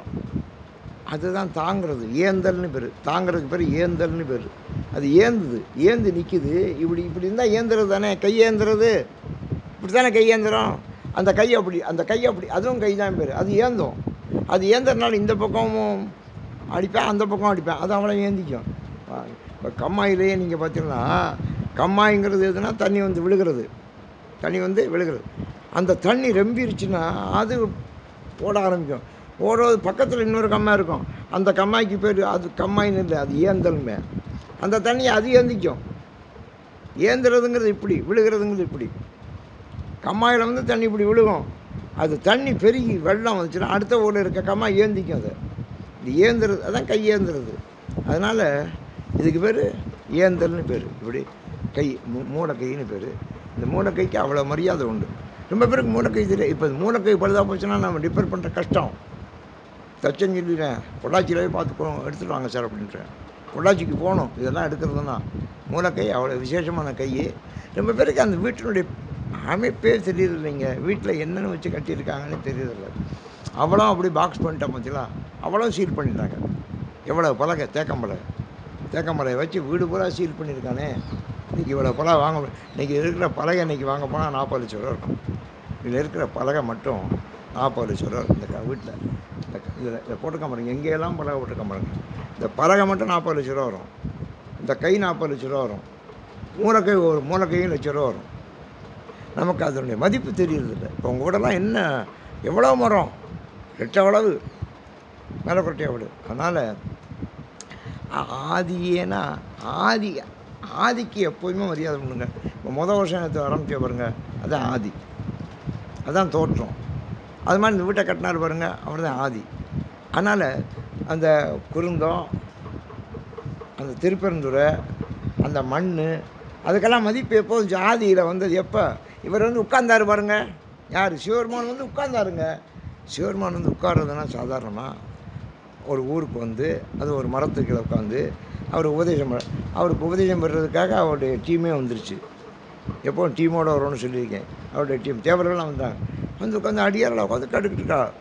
அப்போ தான் இவர் வர்றார் அந்த ஊருக்கு. வர்றபோது அவர் சொல்லிக்கிட்டு இருக்காரு, ஓம் நம சிவாய, ஓம் நம சிவாய, ஓம் நம சிவாய. இதை உபதேசம் பண்ணுறாரு. அது குதிரை வாங்க வந்த மந்திரி முதல் மந்திரி நம்முடைய மாணிக்கம் அவர் காதில் விழுகுது. அப்படி மாறிட்டாருங்க. ஒரு வார்த்தை உட்படுத்தணும் பின்னால் திருவாசகத்தில் சொல்கிறார், என்னை ஓர் வார்த்தை உட்படுத்து அப்படிங்க. ஒரே வார்த்தை தான், ஒரே வார்த்தையில் கை கொண்டுட்டார். அதான் நமச்சிவாயங்கிற மந்திரம். அந்த மந்திரத்தை சொன்ன ஊருது, நீ தான் ஆதி, இந்த ஊருக்கு ஆதியாக வந்தியே, ஆதியே அடியேன் ஆதரித்து அழைத்தால் நான் அடியன் தானே. இப்போ கேட்குறாரு பார்த்து, நான் அடியன் தானே. இப்போ 39வது பதிகத்தில் சொல்கிறார், 29வது பதிகத்தில் சொல்கிறார், அடியேன் ஆதரித்து அழைத்தால் நான் உன்னை ஆசையோடு கூப்பிட்றேன் சிவனே. எப்படியெல்லாம் ஆசையோடு கூப்பிட்றேன்? ஜோதியே சுடரே சூழொளி விளக்கே சிறுகுழல் பனைமலை மடந்தை பாதியே பரனே கால்கொள் வெண்ணீத்தாய் பங்கயத்து அயனுமால் அறியா நீதியே செல்வத் திருப்பெருந்துறை நிறைமலர் குருந்தம் மேவிய சீர் ஆதியே. இப்படியெல்லாம் அடியேன் ஆதரித்து அழைத்தான். உன்னை பக்தியோட அன்போட நான் உன்னை கூப்பிட்டா அதந்துவே என்றருளாய். அது என்னன்னு கேட்க மாட்டியா? நான் என்ன சொல்கிறேன்னு கேட்க அதந்துவேனா அது என்னன்னு அர்த்தம். இது மலையாளத்தில் இருக்குது. தமிழ் சொல்கிறேன், தமிழில் நமக்கு அர்த்தம் தெரியல, தமிழில் கையோடு போயிடுச்சு. ஆனால் மலையாளத்தில் இன்றைக்கி இருக்குது. மலையாளத்தில் அதந்துன்னா கேட்பான். அது என்னங்கிறது அதந்துன்னு கேட்பாங்க. என் மகன் சொன்னான், மலையாளத்தில் இருக்கா? அது சொன்னான். அப்போ தான் எனக்கே அந்த பொருள் புரிஞ்சு. அது என்னன்னு அர்த்தமா? அதந்து அப்படின்னா அது என்ன? நான் உனக்கு இவ்வளவு சொல்கிறேனே, அதந்துவே என்று அருளாய். நீ அது என்னன்னு ஒரு வார்த்தை கேட்க மாட்டியா? அது என்னன்னு கேட்கணும். என்னப்பா, என்னங்க சண்டை, என்ன அழுதுகிட்டு வர்ற, என்ன வேணும் உனக்கு, என்னன்னு கேட்கணும். அது என்னன்னு கேட்கணும். ரொம்ப பேர் அது எப்படியே போகுது ப்ரொஃபஸர், போக சொல்லுங்கள் சார். ரொம்ப பேர் கேட்க மாட்டேன். ஏன், நமக்கு எதுக்கு இந்த வெட்டி வேலையெல்லாம் அப்படின்னு. அது என்னன்னு கேட்க மாட்டேன். நம்ம எப்போதுமே அவர் என்ன சொல்கிறாரு, ஏதாவது நிகழ்ச்சி நடந்தால் ஒருத்தன் பாடுறேன். இப்போ இந்த ஒரு மாடு வரும், தலையை ஆட்டும், அழகர் கோயில் மாடுன்னு பேர். அதுக்கு அலங்காரம்லாம் பண்ணி ஒருத்தன் மணியெல்லாம் அடிச்சுக்கிட்டு சேகண்டிலாம் அடிச்சுக்கிட்டு வருவேன். அவன் பின்னால் 2 பேர் வருவேன். அவன் அழகரை பற்றி பாடிக்கிட்டு வருவேன், ராமனை பற்றி பாடுவேன், ஆஞ்சநேயரை பற்றி பாடுவேன். பாடிக்கிட்டு வந்தால் இந்த பசுமாடு வந்து நிற்குது, தலையை ஆட்டுது, இவன் சொல்கிறக்கெல்லாம் ஆட்டுது. அப்போ நம்ம இங்கே அது என்ன அப்படின்னு நம்ம கேட்கணும். அங்கே என்ன, அது என்ன, கதவை சாத்துறாங்க. வீட்டுக்குள்ளே இருக்க என்ன சொல்கிற, கதவை சாத்துறான். ஏன் அவன் இதுக்குள்ளே வந்துட்டான்னா என்னன்னு கேட்பேன். நமக்கு இதுக்கு கதவை சாத்துறாங்க, கதவை சாத்துறான்னு சொல்லலாமா? வெளியில் ஒரு அருட்கொடை நடந்துக்கிட்டு இருக்கு. அப்போ அது என்னன்னு கேட்கணும், போய் பார்க்கணும். உனக்கு என்னப்பா வேணும்னு கேட்கணும். சாமி ஏதாவது துணி இருந்தால் கொடுங்கவேன். உடனே மூட்டில் இருக்க துணியில் ஒரு துணியை கொண்டு கொடுத்தா சந்தோஷப்பட்டு போயிடுவேன். அது என்னன்னு கேட்கணும். அது என்னன்னு கேட்டால் தான் நம்ம கொடுக்கணுங்கிற எண்ணம் வரும். கதவை சாத்துறான்னா இப்போ நம்ம வீடுகள் பூரா கதவு சாத்தியே இருக்குது. எங்கே நம்ம தப்பு பண்ணியிருக்கோம் பார்த்தீங்களா? அப்போ அருள் எப்படி உள்ளே வரும்? நம்ம பொருள் சம்பாதிக்கிறதுக்கு எங்கேயோ போயிருக்கோம். ஆனால் இங்கே ஒரு பொருள் இருக்குது, ஆதி பொருள் இங்கே இருக்குது. ஆனால் அதை பாட, பேச, பாராட்ட, புகழ ஆளுங்க. அதனால நம்ம வீடெல்லாம் கதவை பூட்டி சாவியை இப்போ என்ன செஞ்சாங்க, ஆளுக்கு ஒரு சாவி போட்டுக்கிட்டா. அந்த சாவி போடுற இடத்துல அவனுக்கு ஒரு சாவி போட்டுக்கிட்டேன். இதெல்லாம் நடந்து வச்சு தெரியுதா? சாவி போட போனால் போடக்கூடாது சாவி தெரியுதா? பங்காளிகள்லாம் நம்ம 4 வீட 4 சாவி போடணும், அவன் 5 சாவி போட்டுக்கிட்டேன். அவன் அப்புறம் அந்த சாவி இந்த வீடு எதுவும் கண்டுபிடிச்சி அவன் அதுக்கு ஒரு ஆளை வச்சுருப்பேன். இப்படியெல்லாம் நடக்குது. ரொம்ப பேருக்கு தெரியல. எங்கள் வீட்டில் சாவி போட அந்த வேலையை வச்சுக்கப்படான்ட்டு நான் சாவியை போட, அந்த ஒரு சாவி தான், முன்னோர்கள் 150 சாவி தான் இன்னும் எங்கள் வீட்டில் இருக்குது. அதுக்கெல்லாம் சாவியெல்லாம் போடணும். இங்கே வரட்டுமா பார்ப்போம் அப்படின்ட்டுருவேன். அதெல்லாம் போடக்கூடாது. சாவியாட்டா கொடுத்துட்டு போங்கடா, போய் வாங்கிட்டு போங்க. நீங்கள் போய் வாங்குறது கஷ்டமாக இருக்கான். வீடு இத்தனை பெரிய வீடு கட்டி வச்சுருக்கேன், இத்தனை பெரிய வீடு கட்டியிருக்கேன், அது தெரியலை, சாவி போடணுங்கிற. அப்போ எங்கெங்கே நம்ம மனநிலை போயிடுச்சு. ஆளுக்கு ஒரு சாவி. எங்கள் வீட்டில் ஆளுக்கு ஒரு சாவி போட்டாலும் அவன் கெட்டிக்காரங்கிறேன் சார். அவங்க ரொம்ப கெட்டிக்காரங்க சார், ஆளுக்கு ஒரு சாவி வச்சுருக்கான் சார். அவனோட கெட்டிக்காரன் ஆசாரி, அவன் ஒரு சாவி வச்சுருக்கான்டா, போய் பாடுறாமே. தெரியலைங்க நம்ம எங்கே தப்பு நடக்குதுன்னு இல்லை. சாவி போடுறது பெருசில். ஆதியே நீ தான் ஆதி. ஆதி யாருக்குங்குது? இந்த வீடு யார் கட்டினா? யாரோ கட்டினார் சார், இப்படி கட்டி போட்டு போயிட்டார். எங்களால் கூட்டவும் முடியல, அள்ளவும் முடியலைங்கிற. இப்போ இருக்கவெல்லாம் அதுதான் சொல்கிறேன். இத்தனை பெரிய வீட்டை கட்டி போட்டாயா, இது கூட்டவும் முடியல, அள்ள முடியல. அது பாட்டுக்கு ஒரு பக்கம் ஒழுகுது, ஒரு பக்கம் ஒழுகுது. குரங்கு ஒரு பக்கம் வருது, மயில் ஒரு பக்கம் வருது. நாங்கள் என்ன சார் வீட்டை பார்த்து அதுக்காகத்தான் சார் நானும் கதை கூட்டிகிட்டு போயிட்டு எப்படியோ போகுது வீடு, எப்படியோ போகுது வீடு அப்படின்னு. எங்கள் வீட்டை நான் புதுவையில் எங்கள் வீடு பெரிய வீடு, ரொம்ப பெரிய வீடு, இதை விட பெரிய வீடு. எங்கள் பையெல்லாம் சொன்னாங்க, என் தம்பியே சொன்னேன், இதெல்லாம் இந்த பெரியவெல்லாம் பராமரிக்க முடியாது, வித்துற வேண்டியதானே, வெட்டுப்பிள்ள அப்படி சின்ன மாடாக கட்டிக்க வேணே அப்படின்னா.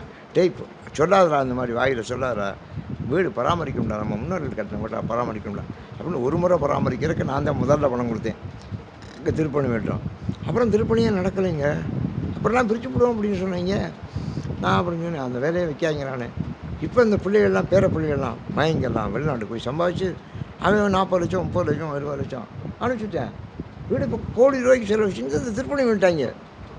1 கோடி ரூபா அன்னைக்கு வெறும் 1000 ரூபா கொடுக்க முடியல, ஆனால் இன்றைக்கி கோடி ரூபா கொடுக்க முடியுது. அப்போ அந்த பிள்ளைகள் தலையெடுத்துருச்சு பற்றியல. அப்போ அங்கே அருள் இருக்குன்னு அர்த்தம். அந்த வீட்டுக்கு ஒரு அருள் இருக்குது. அருள் இருந்தால் தான் திரும்பி புனருத்தாரணம் ஆகும். அருள் இல்லாத இடம்லாம் அழிஞ்சு போயிடும். அதனால் அதுதான் வீட்டில் படைப்பெல்லாம் படைக்கிறாங்களே. எதுக்காக? படைப்பு படபலைத்து பலரோடு உண்ணும் உடைப்பெரும் செல்வராயினும் அப்படின்னு புறநானூறு. படைப்பு பல படைத்துனேன். எவ்வளோ படைப்பு! நான்லாம் படைப்புனா கண்டிப்பாக அந்த இடத்துக்கு நான் போயிடுவேன். படைப்பில் கலந்துக்காமல் இருக்க மாட்டேன். அதான் வீட்டு தெய்வம் அதுக்குலாம் இருக்குது. படைப்பு பல படைத்து பலரோடு உண்ணும் உடைப்பெரும் செல்வராயினும். பெரிய செல்வராயினா குறு குறு நடந்து சிறுகை நீட்டி இட்டும் தொட்டும் கவ்வியும் சுழந்தும் மயக்குறு மக்களை இல்லோர்க்கு பயக்குறை இல்லை தாமாள்னாலேனா. எவ்வளோ தான் படைச்சி எவ்வளோ பண்ணாலும் பிள்ளை இல்லைன்னா என்னடா பிரயோஜனம் அப்படின்னு சொன்னேன்.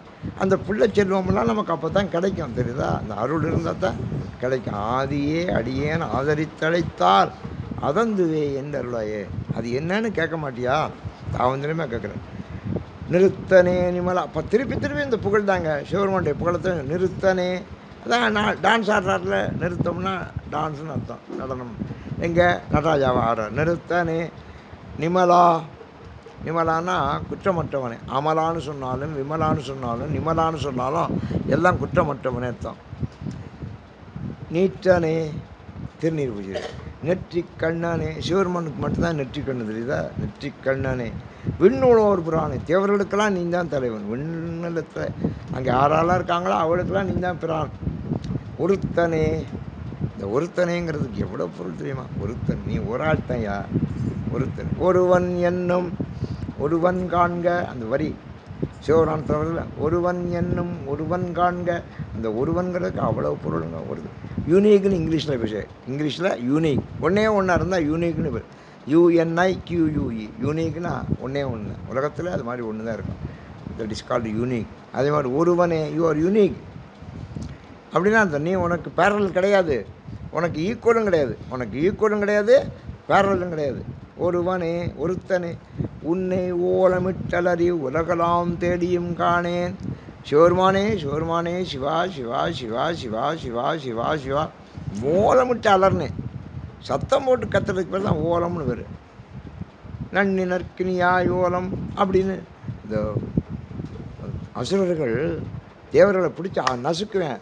அப்போ கத்துவேன் எல்லாம். ஓலம் ஓலம் ஓலம் ஓலம்னு முருகனை கூப்பிடுவாங்க. அவர் தான் முருகன் அங்கே போவார், போய் அவர்களை தான் காப்பாற்றுவார். இது கந்தபுராணம். அதனால் ஓலம்னா ரொம்ப சத்தம் போடுறதுக்கு பேர் தான் ஓலம்னு பேர். ஆமாம், இவ்வளோ பெருமா அழுகிறாங்க. இங்கே அவங்க குரல்லாம் நம்ம காதுகளில் விழுகலை. ரொம்ப பேர் பிறந்ததாக அழுகிறாங்க, கஷ்டப்படுறாங்க, ஓலமிடுறாங்க. யார் காதலையும் விழலை, சர்க்கார் காதலையும் விழலை. அந்த காலத்தில் சர்க்கார் என்ன செஞ்சால், மனுநீதி சோழன் காலத்தில் சாதாரண பிராணிகள் கூட கஷ்டப்பட்டா கூட அங்கே ஒரு மணி அடித்தான், ஆராய்ச்சி மணின்னு வச்சான் வாசலில். அதை யார் வேணாலும் அடிக்கலாம். அவனுக்காவது குறை இருந்தால் அதை போய் அடிக்கலாம். அதை போய் ஒரு அடி அடித்தா ராஜா வந்துடுவேன் அப்படின்னு அவனுடைய ஆட்கள் வந்தேன். என்ன விஷயம் இன்னும் கேட்பேன். அதுக்கு ஒரு மணி வச்சுருந்தேன். ஒரு நாள் ஒரு பசுமாடு இழுக்குதுங்க. அதை கண்ணீர் வடிக்குது. பசுமாடு இழுக்குது. இழுத்தா இதுவரைக்கும் பசுமாடு ஒரு வாயில்லா ஜீவான் அதை இழுத்ததில்லை. மனிதர்கள் தான் இழுத்துருக்காங்க. அவன் ராஜா உடனே அவனுக்கு வேண்டிய கஷ்டத்தை நீக்குவேன்.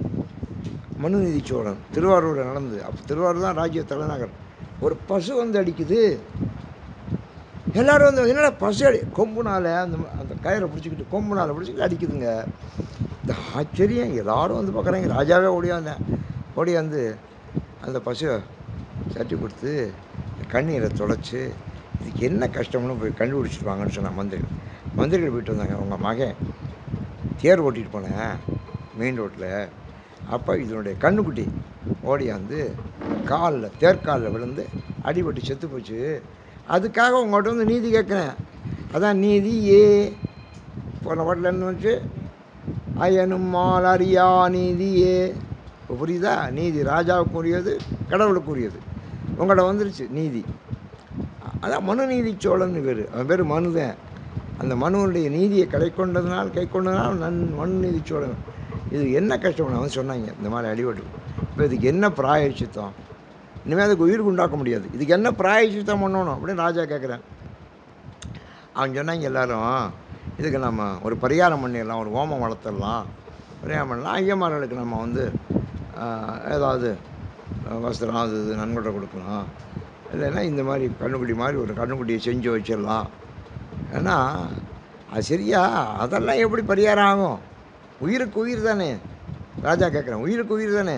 அதுக்கு உயிர் போயிடுச்சுல. அப்போ நம்ம குடும்பத்தில் ஒரு உயிர் போகணும் இல்லையா? அவன் உயிரில் கொண்டிருக்கேன். அதுக்கு நீங்கள் சொல்கிறது எனக்கு பொருத்தமாக தெரியலன்னு அவங்க சொன்னாங்க. இது மற்றவங்க செஞ்சுருந்தா அதுக்கு பிராயச்சித்தம் என்னென்னா அவனையே கொல்லணும். ஏன் அந்த கண்ணுக்குட்டியை கொண்டானோ அவனை கொல்லணும். அது மற்றவர்களுக்கு. ஆனால் ராஜகுமாரன் உங்களுக்கு ஒரே ஒரு பையன். ஆனால் ராஜ குடும்பத்துக்கு அந்த நீதி கிடையாது. அப்படி என்ன நீதி? அப்புறம் பிரஜைகளுக்கு ஒரு நீதி, ராஜாவுக்கு ஒரு நீதியா? அவன் கேட்டேன். அப்போ நீதினா ஒன்று தானையா? அதனால் என் மகனை அப்படி படுக்கப்படும் நான் ஏற்றுறேன் அப்படின்னு அவனை ஏற்றுனாங்க. எந்த தேர்கால் அடித்ததோ அந்த தேர்லேயே உட்காந்துட்டு ஓடினேன். அப்போ அவங்க சொன்னாங்க, மகாராஜா இதில் ஒரு சட்ட பாயிண்ட் இருக்குண்ணே. என்னென்னு, அந்த கண்ணுக்குட்டி பின்காலில் தான் வந்து விழுந்துச்சு. முன்காலில் அடி விட்டுருந்தா ராஜா குற்றம், அவன் தான் தெரிஞ்சே அடிச்சிருக்கான்னு சொல்லணும். ஆனால் பின்காலில் விழுந்தா, இப்போ உங்களுக்கு சட்டம் என்ன தெரியுமா? பின்காலில் விழுந்தா ஒன்றும் பெரிய சட்டம் பாதிப்பு கிடையாது. இப்போ நம்ம கார் ஓட்டி போகிறோம், ஒருத்தர் பின்காலில் விழுந்துட்டான்னா அதுக்கு நமக்கு பெரிய தண்டனை கிடையாது. முன்காலில் விழுந்தால் நமக்கு தண்டனை உண்டு. இன்றைக்கும் சட்டம் அப்படி. இந்த சட்டத்தை தான் அந்த காலத்தில் சொன்னேன், மனுநீதி சட்டம். ஆனால் பின்காலில் விழுந்தேன், அதனால் நம்ம அவ்வளோ பெரிய தண்டனை கொடுக்க வேண்டியதில்லைன்னு வாதாடினேன் எல்லாரும். ஏன்னா ராஜகுமாரனை இழக்க தயாராக. அப்போ ராஜா சொன்னேன், அதெல்லாம் ஜெல்ல படுக்க போடுறான். நான் ஏற்றுனேன், மேலே ஏற்றுன உடனே அவனும் பிழைச்சான், அந்த கண்ணுக்குட்டியும் பிழைச்சிருந்தது. அப்படி சொன்ன அதான் நீதி. அதனால சொன்ன நீதியே அப்படி சொன்னால. இங்கே ஒருத்தனே உன்னை ஓலமிட்டலறி உலகலாம் தேடியும் காணேன். உலகம் முழுதும் உன்னை தேடினேன், உன்னை கண்டுபிடிக்க முடியல. திருத்தமாம் பொய்கை திருப்பெருந்துறை. திருத்தம்னா தீர்த்தம்னு அர்த்தம். அங்கே இருக்க பொய்கையில் இருக்கலாம் தீர்த்தம். திருத்தமாம் பொய்கை திருப்பெருந்துறையில் செடுமலர் குருந்தம் மேவிய சீர். இந்த குருந்த மரம் வந்துக்கிட்டே இருக்கும். அந்த குறுமுந்த மரத்தில் அடியில் உட்காந்தியே அறுத்தனேன்னா அறுத்தம்னா பொருள்னு அர்த்தம், மெய்ப்பொருள். நீ தான் மெய்ப்பொருள். அடியேன் ஆதரித்தழைத்தால் அதந்துவே என்றருளாய். நான் உன்னை கஷ்டப்பட்டு கூப்பிட்டா வரமாட்டியா? என்னன்னு கேட்க மாட்டேன். எங்கள் நாயகனே, நீ யார்? எங்களுக்கு நாயகன், தலைவன் நீ. என் உயிர் தலைவா. அடுத்தாப்புல என் உயிர் தலைவன், எனக்கு உயிர் தலைவன் நீ. எங்கள் நாயகனா எல்லாருக்கும் பொது தலைவன். என் உயிர் தலைவன், எனக்கு உயிர் தலைவன் நீ. ஏலவார் குழலிமார் இருவர், 2 பெண்கள், ஒன்று கங்கை, இன்னொன்று பார்வதி. 2 பேரும் அவனுடைய மனைவியர்கள். அவர்களுக்கு தங்கள் நாயகனே, அவர்களுக்கு நீ தான் நாயகன், எங்களுக்கு நீ தான் நாயகன், அவர்களுக்கு நாயகன். தக்க நற்காமன் தனதுடல் தளர விழித்த செங்கண் நாயகனே. இந்த மன்மதன் அவன் வந்த உடனே இப்படி நெற்றிக்கண்ணை திறந்த, செங்கண்ணை திறந்த, அவன் எரிஞ்சு போனேன். அவர்களை அந்த மன்மதனை எரிச்சவனி. செங்கண் நாயகனே, திருப்பெருந்துறையில் செழுமலர் குருந்தம் மேவிய சீரங்கனா. அந்த குருந்த மரத்துக்குள்ள இருக்கக்கூடிய அங்கனானா அந்த கண்களை, அழகான கண்களை உடையவனே, அழகான கண்கள். அங்கனா அடியேன் ஆதரித்தழைத்தால் அதந்துவே என்றருளாய். நான் உன்னை கஷ்டப்பட்டு கூப்பிட்றேன், ஆதரவோடு கூப்பிட்றேன். நீ ஆதரவு காட்ட மாட்டியா? என்னன்னு கேட்க மாட்டியா? கமலன் ஆண்முகனும் கார்முகில் நிறத்து கண்ணனும். கமலன் ஆண்முகன், கமலம்னா பூ, தாமரைப்பூ. அதில் இருக்கதான் நான்முகன் பிரம்மா. அவனும் கார்முகில் நிறத்து கண்ணன், நல்ல கரிய நிறமுடைய கண்ணன் திருமாலன். இந்த கதை வந்துக்கிட்டே இருக்கும், தெரியுதா? இந்த கதை வந்துக்கிட்டே இருக்கும். நன்னுதற்கரிய விமலனே. அந்த 2 பேர் சிவபெருமானுக்கு அடுத்தபடி உள்ளவங்க திருமாலும் பிரம்மாவும் தானே. அந்த 2 பேருமே ஒன்று அடைய முடியலையே. நன்னுதற்கரிய விமலனே எமக்கு வெளிப்படா என்ன. அவங்க வந்து உன்னை கும்பிட்டா எனக்கு, அட சாமியே ஜோதியே சுடரே சூழொளி விளக்கே, நீ இப்படி ஜோதியாக இருக்கியே, நீ யாரப்பா வெளிப்படு அப்படின்னு அவர் கேட்டார். நீ வெளிப்படு. அப்புறம் தான் சிவபெருமான் வெளிப்பட்டார். அந்த வெளிப்பட்ட காட்சியை தான் இன்றைக்கி நீங்கள் கோயிலில் இந்த பின்புறம் இருக்கு பாருங்கள். பின்புறம் ஒரு சிற்பம் இருக்கும் பாருங்கள். கோயிலுடைய சாமி இருக்கிற கர்ப்பகிரகம் இருக்கே, கர்ப்பகிரகத்தினுடைய பின்புறம் போய் பார்த்தீங்கன்னா விளக்கனுடைய சுடர் மாதிரி இருக்கும். அதில் சிவபெருமான் எழுந்தருளி இருப்பார். சரிதா? அது வந்து அண்ணாமலையாரை குறிக்கிறது தான். அது அண்ணாமலை நடந்த நிகழ்ச்சி இன்றைக்கி அங்கே அடையாளமாக பண்ணி வச்சுருக்கிறானே. பழைய கோயில்களில் பூரா இருக்கும். அது யார் பார்க்குறா? அதெல்லாம் யார்? அது முன்னாலேயும் பார்க்கல, பின்னாலும் பார்க்குங்க. சுண்டல் கொடுத்தா அதுதான் பார்க்குறேன். இந்த அங்கே சுண்டல் கொடுக்குறா வாங்க அப்படின்னு. ஜனங்களுக்கு பொருளில் தான் பற்று இருக்கே ஒழிய கோயிலுக்குள்ளே போனால் கூட அருளில் பற்று வரல. அதை பார்க்கணும். எல்லா கோயில்லையும் இந்த காட்சி இருக்கும். எல்லா பதிகத்துலேயும் இந்த கதை இருக்கும். பதிகம் பூரா அந்த கதை இருக்கும். கோயில் பூரா அந்த காட்சி இருக்கும். அதனால் சொல்கிறாரு, கமலனான் முகனும் கார்முகில் நிறத்து கண்ணனும் நன்னுதற்கரிய விமலனை எனக்கு வெளிப்படா என்னை வெளிப்பட மாட்டாயா அப்படின்னு கேட்க, வியன்றழல் வெளிப்பட்ட எந்தாய். உடனே பெரிய பிளம்பாக ஒளிப்பிளம்பாக சுடராக நீ வெளிப்பட்டியே. நெருப்பாக வெளிப்பட்டார் முதல்ல. அதனால் செந்தழல் புரைமேனியும் காட்டி திருப்பெருந்துறை கோயிலும் காட்டி அந்தணனாவதும் காட்டி வந்தாண்டாய் ஆரமுதே பள்ளி எழுந்தருளாயே. இதுதான் திருப்பள்ளி அடிச்சு. அதான் அந்த பாட்டு தான் அது. நீ செந்தழலாக வெளிப்பட்டா. திமில நான்மறை சேர் திருப்பெருந்துறையில் செழுமலர் குருந்தம் மேவிய அங்கே நிறைய நான்மறைகள் ஒழிக்குது அந்த திருப்பெருந்துறையில். அமலனே குற்றமற்றவனே, அமலன் விமலன் எல்லாம் ஒன்று. அடியேன் ஆதரித்தழைத்தால் அதந்துவே என்றருளாய். நான் அவனை கூப்பிட்றேன், அதந்துவே. அது என்னன்னு ஒரு வார்த்தை கேட்க மாட்டியா? நீங்கள் கேட்கணுங்க. அது என்னன்னு மனுநீதி சோழன் கேட்டான். அது என்னன்னு கேட்டான்ல. ஏண்டா மணி அடிக்குது? ஒரு மாடு வந்து, பசுமாடு வந்து, அது என்ன கேட்டான்ல, தண்டனை கொடுத்தான்ல. ஆனால் அதந்துவே என்றருளாயே. துடிகொள் நேரிடையாள் உடுக்கை போன்ற துடினா உடுக்க இந்த அடிக்கலாம அது மாதிரி அவளுடைய பார்வனுடைய இட. சுரிகுழல் மடந்தை துணைமலை கண்கள் தோய் சோடு பொடிகொள்வான் தளல்வர் புள்ளி போரண்டு பூங்கொடி தங்குமார்பினனே. அவளை அணைத்ததனால ஏற்பட்ட சோடுகளை உடையவனே.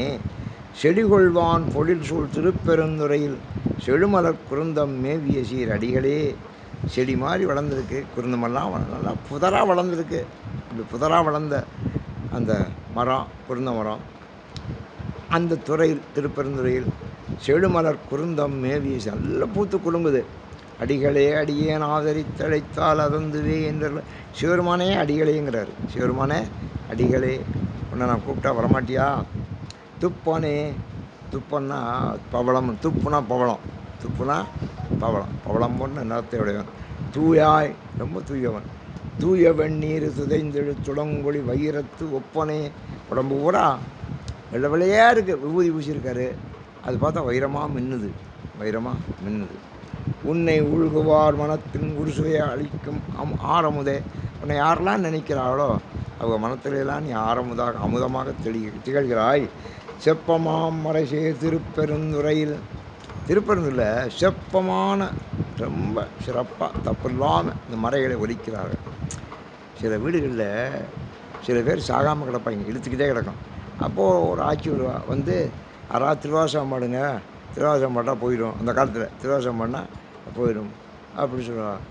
உடனே ஒரு 4 பேர் சேர்ந்து திருவாசகம் பாடு. இந்த இழுத்துக்கிட்டு கிடக்க பாருங்க அந்த ஆட்சியாக சீட்டார். அவர் உடனே செத்து போயிடுவார். ஏன் தெரியுமா? தப்பாக பாடுவாங்க இவங்க திருவாரம். திருவாசம் தப்பாக பாடுவோன்னே நம்ம உயிரோடு இருக்க போய் செத்து போயிடுறது. இவ்வளோ தப்பாக போடுறாங்க திருவாசகத்துன்னு அவன் செத்து போயிடுவேன். இதான் அந்த காலத்தில் நடந்தது. திருவாசகத்தை தப்பாக பாடுறது, அதை நினச்சபடி பாடுறது. திருவாசகம்னா என்னங்க? நமக்கு படிக்கிறதுக்கும் கேட்குறதுக்கும் கொடுக்குறதுக்கும் பரப்புறதுக்கும். அதனால் ஞானம் வளவார் உங்களுக்கு பட்டம் கொடுத்தோம். அவரே கொடுத்துருக்காரு. ஞானம் கூட அதை பரப்புறீங்களே அப்படின்னா அது எவ்வளோ பெரிய தொண்டு பற்றியலா. அதனால் செப்பமா மறைசே திருப்பெருந்துறையில் செழுமலர் குருந்தம் மேவிய சீர் அப்பனே அடியேன் ஆதரித்தழைத்தால் அதந்துவே. எனக்கு அப்பனே. அப்பன்னா பிள்ளைகள் சொன்னால் கேட்கணுங்க. டே என்னடான்னு கேட்கலாம். கதை சாதிக்கிறேன் அப்பம் பூரா என்ன ஆகிட்டேன்னா, அப்பம் பூரா நமக்கு என்ன எப்படியோ போகிறீங்க போங்க அப்படின்னு. ஆனால் அடிச்சுக்கிட்டா என்னடா அடிச்சுக்கிட்டேன்னு போய் கேட்க மாட்டேன். அது அப்படி தான் சார் அடிச்சுக்குது அது அப்படிம்பேன். கவலையே படலைங்க இப்போ. என்னன்னே கேட்கல. ஏன்டா அழுகுற? கேட்கலையே. ஏன்டா கத்துற? கேட்கலையே. ஏன்டா இப்படி இருக்க? கேட்கலையே. யாருங்க கேட்குறா இப்போ? அவன் பாட்டுக்கு எப்படியே போகிறேன். சாப்பிட்டா சாப்பிட்றேன், சாப்பிடாடி போகிறேன். தூங்குனா தூங்குறேன், தூங்காடி போகிறேன். இருந்தா இருக்கேன், இல்லாடி போகிறேன். எப்படி புளியம்பழம் மாதிரி வந்துட்டேங்க. புளியம்பழமுத்து இருந்தேனேன்னு சொல்கிறார்ல, அவர் சொல்கிறார் புளியம்பழமுத்து இருந்தேனே. புளியம்பழம் எப்படி இருக்கும்னா ஒன்றோட ஒன்று ஒட்டாது. ஒன்றோட ஒன்று ஒட்டாதுங்க. அந்த ஓட்டை உடைச்சா ஓடு தனியாக வந்துடும். பழம் சக்கை மட்டும் உள்ளே இருக்கும்.